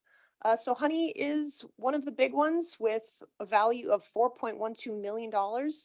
There's also other things that having a beehive produces. So the wax, propolis, pollen, all used for cosmetics, the pharmaceutical industry, as well as value-added products like honey wine, beers, and spirits. Next slide. Unfortunately, the trend line has been downward facing as of late. And this is for the state of Hawaii over the years 1987 to 2018 because of, and next slide. We do have a couple of major bee challenges. We simply can't rely on there being wild bee populations everywhere we go anymore. And it's unfortunately due to the introduction of a couple of major pests that the mainland and the world has been grappling with, but they finally made their way into Hawaii. namely the varroa mite in 2008. And as of 2018, 10 years later, around 60% of colonies reported at the USDA NASS study level were grappling with fighting with varroa mite infestations. The second major pest found its way in 2010. That is the small hive beetle, and almost 64% of colonies in that same time frame are now struggling with small hive beetles. There's other stressors such as the use of pesticides, as well as climate change, heavy rains, volcanic activity, drought. These are all challenges that bees and beekeepers do face here in Hawaii. Next slide. This is a really great online information source, Bee Informed. They've been doing annual bee colony loss surveys since 2008. And sadly, the average national colony loss is at 48.2%. That's almost half the hives are lost every year. So this is kind of alarming, and luckily it's not quite as bad here in Hawaii, but this right here reflects 314,000 colonies from over 3,000 beekeepers nationwide. Next slide. So a couple of specifics to the bill. Removing apiaries from zoning was a big one. And we kind of collectively felt that it will aid in securing food sovereignty and allow small businesses and families that rely on sales of honey, bee products, and as well as the bee pollinated fruits and crops to supplement income. And it will also, like Councilwoman Kirkowitz had mentioned, bring current beekeeper hobbyists into compliance. Next slide. Another point on the bill, lot size and bee density. So bee forage, what they go out and collect, whether it's nectar and pollen, that is the #1 indicator of whether a colony or a location can sustain bees. So comparing a lot in Puna to a lot in Kona, just, they have differences in what they can offer. So a small lot in Puna can sustain higher density than an oceanfront lot in Kona. We felt that restricting by lot size inadvertently discriminated against people who couldn't afford a larger lot. And collectively, the stakeholder group came up with the agreement of limiting to 15 hives on a lot smaller than 20,000 square feet for public well-being. Next slide. And it brings up a valid point. There are places like San Francisco, for example, that has no lot size or density restriction, as beekeeping is seen as, and quote, important to the economy and welfare of the people of the state of California. Protection and promotion of this important industry is in the interest of the people of California. So if San Francisco can do it, why not Hilo? Next slide. Really, beekeeping, self-sufficiency, the more pollination, the higher per acre yield on crops, the less need to import, that really has been the goal. It should be the goal. And the increase in food self-sufficiency. So if we kind of look at where we are on the map, when the barge stops, we're pretty isolated. So this should, this goes a long way in saying more pollination, we can grow it, we can do it here. Next slide. So again, as Ashley, our Councilwoman Kirkowitz had mentioned, this has been a long process with beekeepers of all levels. Our organization, the Big Island Beekeepers, the Department of Ag Apiary Assistance, the community input and legislation, just working together to create a cohesive, well-rounded bill. And I think with that, I will yield back. Thank you so much for your time. Thank you for your presentation. Okay, at this point, commissioners, do you have any questions regarding the presentation or any questions for the introducer of the bill? I have a question. So does this propose changes in the zoning and the animals chapters? If somebody were to put in a beehive in their backyard, right? Do they have to notify their neighbors? Because there's people who are allergic or anything like that. No, there's nothing currently for that. Again, one of the things that we've talked about and like with best practices is if you're putting in a hive, you know, you might or might not know your neighbors. It's always a good way to let your neighbors know. Because that goes a long way in just being neighborly, basically. Yeah. Yeah, that's just my only concern because you have in your presentation, you said the bees can go out 3 to 5 miles out in radius, right? And I mean, I don't want to assume that everybody can reach 3 to 5 miles of their neighbors, you know, in town. But in case somebody is allergic or anything, in here it says, you know, contact, you know, state vector control. But I guess I would just say if it's somebody in their backyard putting in a beehive, I would expect that they would at least let their neighbors know, hey, I'm putting in a beehive. There might be bees flying over to your, Right. Right. I you know, mean, hibiscus tree or whatever, right? I mean that's part of it. Because again, you want to make sure, even for the beekeeper who's going to invest in bees, in the box and equipment and all this, you know, they don't want to lose their investment in that. You want to be at least neighborly and let your immediate neighbors know. But keep in mind that the main goal of a bee, as soon as it leaves the beehive, is to go out and look for nectars, pollen. They're out foraging. One of the advantages we have here in Hawaii is we don't have Africanized bees, so we don't have really aggressive bees here. So in the majority of the cases, that's what the bees are going to do. If the bees come around you, they're more curious because you might have something on you, whether it's lotions or shampoo or whatever that has a scent that might attract them. But as soon as they realize there's nothing going on here, they go off foraging. Because you have to remember, their lives are very short-lived, and their main task is to bring resources back to the hive. So, you know, they really don't like hang around and people, so to speak. Thank you. Carolyn, if I could chime in on your question. Sure. Councilmember. You know, the idea of notifying neighbors was something that our stakeholder group deliberated on quite intensely. But we made the decision not to make that a requirement because we didn't want to provide an additional burden to the planning department to have to manage another aspect of this program. There's really no funding that's being provided to the planning department to kind of carry that out. And when we were doing some research around who's actually like allergic to bees, we found that the vast majority of folks that were allergic were actually beekeepers. And then we also dug into statistics around how many folks are actually calling local and state government to complain about bees in their neighborhood. And it was actually only a handful.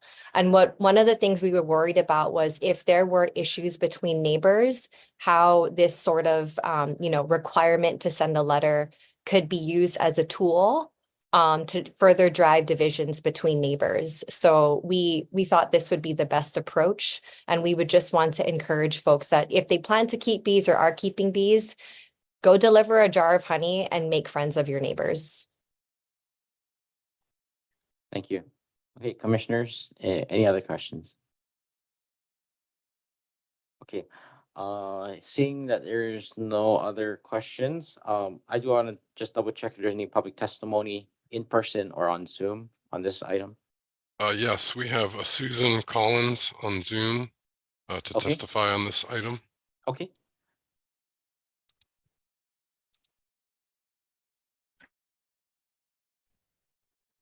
Hi, my name Hi. is, hi.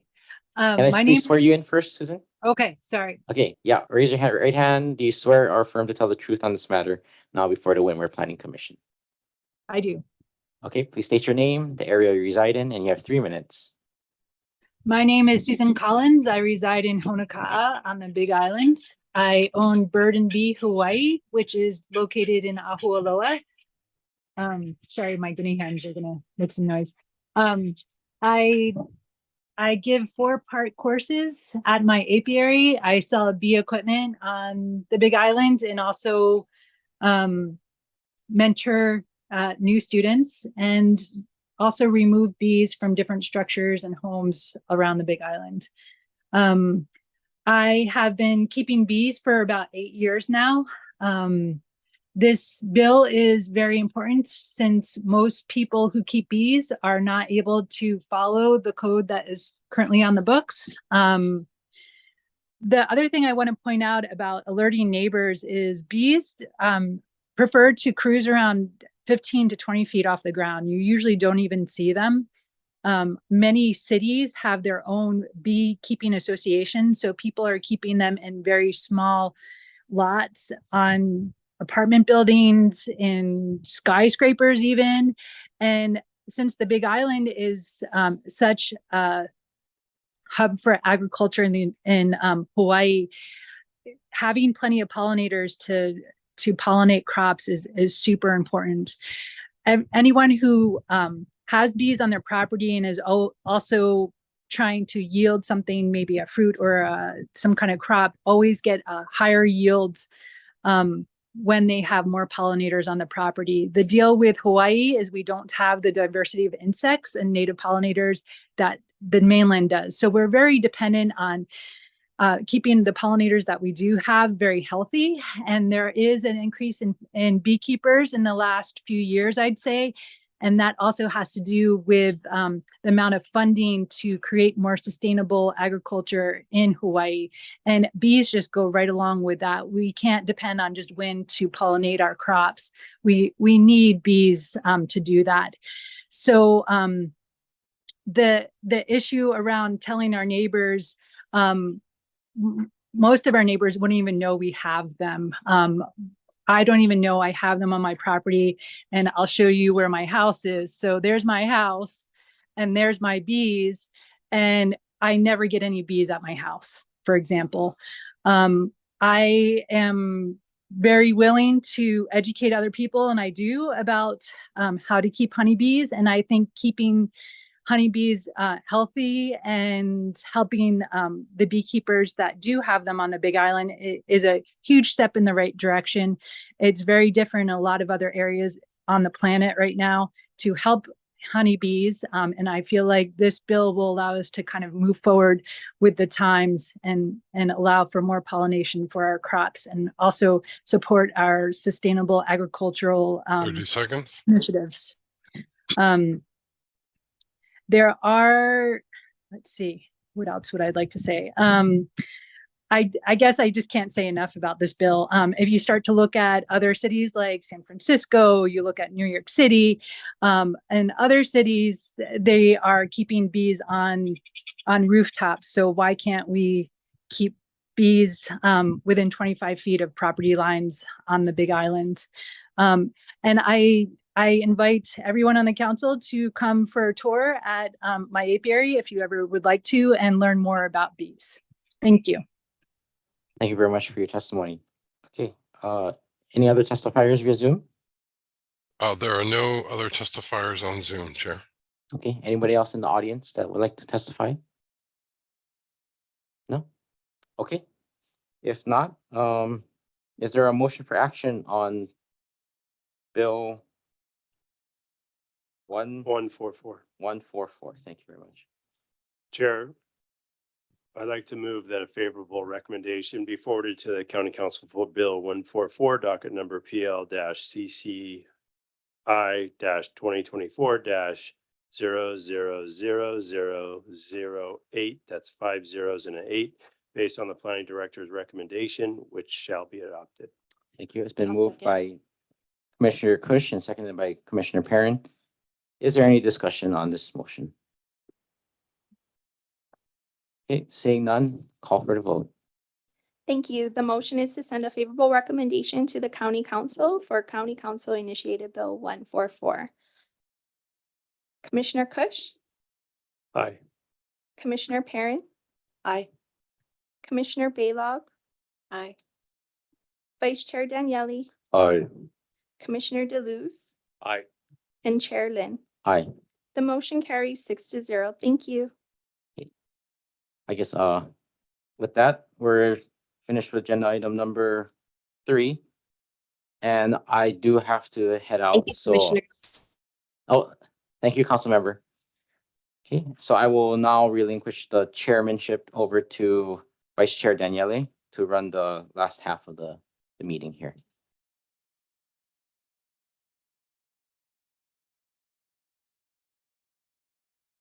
Chair, just quick Yes. question. I just have called to my office I just want to see if we could delay the training session maybe to the next meeting.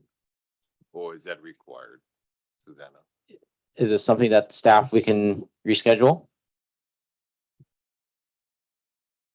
You have 6 items on your next agenda, and one of them I anticipate will be a half a day with public testimony.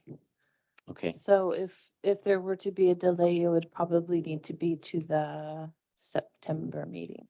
The other option that I'll offer is if we go forward with the training today, I can reach out to chair and commissioner and do a separate 2-hour session with the two of them. That way we get it finished before September. okay. Question, what do you anticipate the timeline for the training? We had originally scheduled 2 hours. I was going to try to finish it in an hour. Might be a little longer.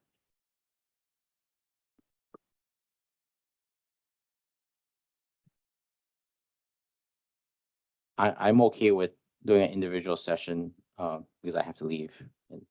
Are you okay with Mr. Toulouse? If we, yeah, I mean, I'm okay with if the other commissioners want to do it. I'm sorry, it's a Monday, so office is like blowing up my phone.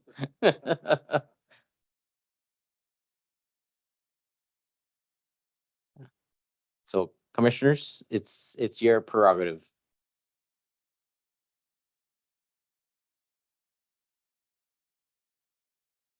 Oh, Basically, we're gonna either do training and you can do it. I just didn't get it over. First. Yeah. and I would be reaching out to schedule it this month. Yeah. It's agendized, so you guys can continue if you so choose to. All right, let's break for lunch. Okay. And Okay, so at this time, the commission will now break for lunch and go into executive training for the commission. We'll need a motion to go into executive session after we come back from lunch. So just the time frame for lunch, chairs? 40 minutes, we're gonna have for lunch. Okay, we're going back here to do the training. We're coming back here because we have to do a motion to go into executive session, and then we'll go back into the room. okay, so planning commission is recessed at, what is that, 12:45? Okay, for lunch, and then we'll be back in 40 minutes, so 1:20.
our side versus your side.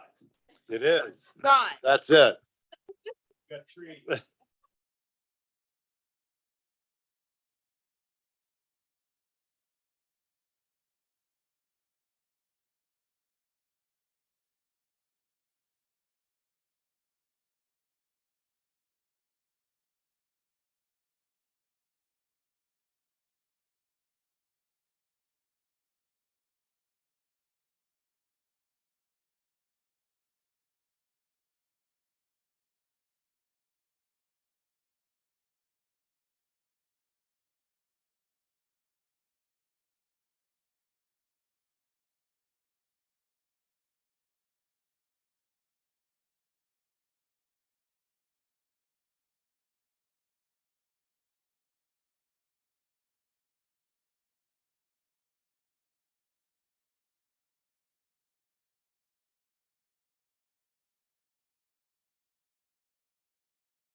State the motion.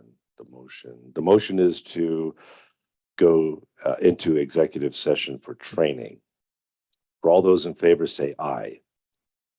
Aye. Aye. Aye. Any opposed? Motion carries. Executive session for training will last for approximately an hour and a half.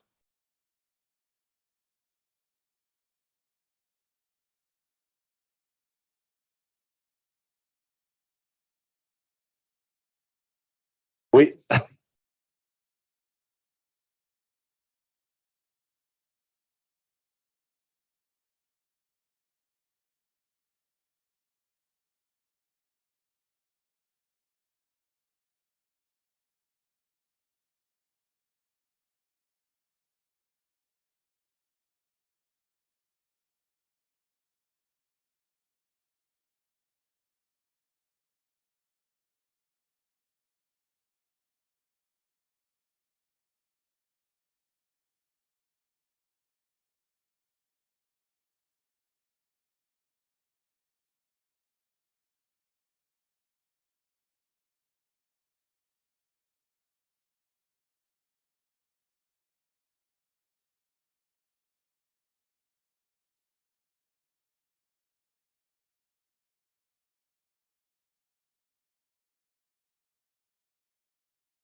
So do we have to end the executive session? Yeah, we did. Oh, okay, we did. We don't have a motion to end. You have to have a motion to end. Second. But didn't we do that in there? Yeah, we did that. Okay. Okay, so, report on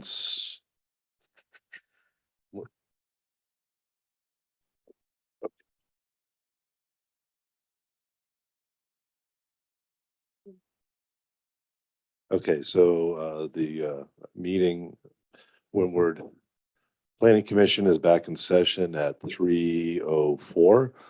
We have had our parliamentary training on Robert's rules and ethics. Next on the agenda is Planning Director's report. The SMA report was distributed. Does anyone have any questions on the SMA report for staff?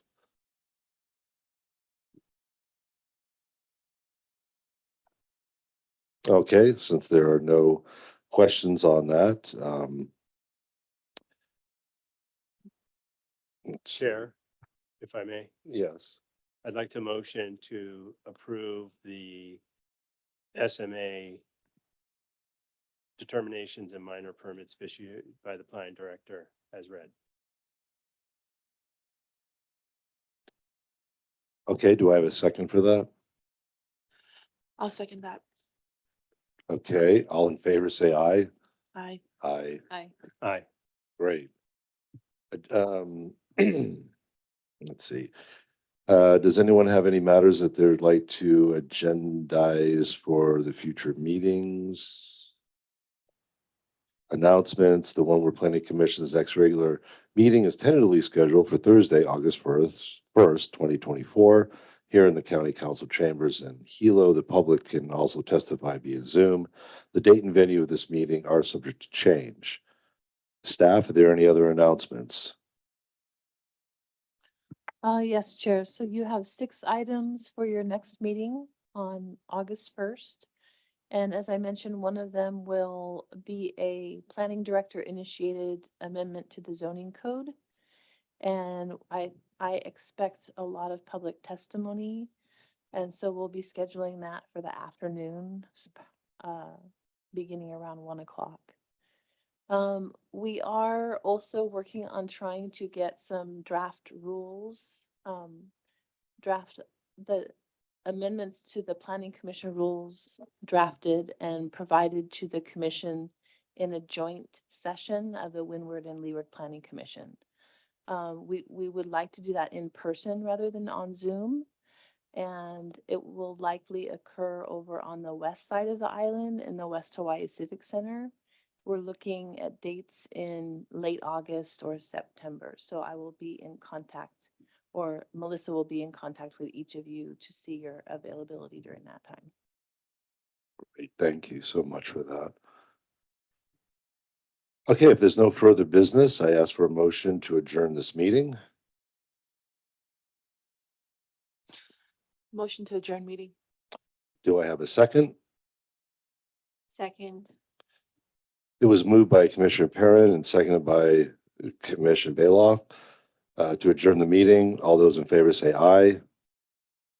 Aye. Aye. Any opposed? This meeting is adjourned at 3:07 p.m. Thank you. Staff notes the closed caption transcript will be terminated shortly, and those who wish to save the transcript should do so now.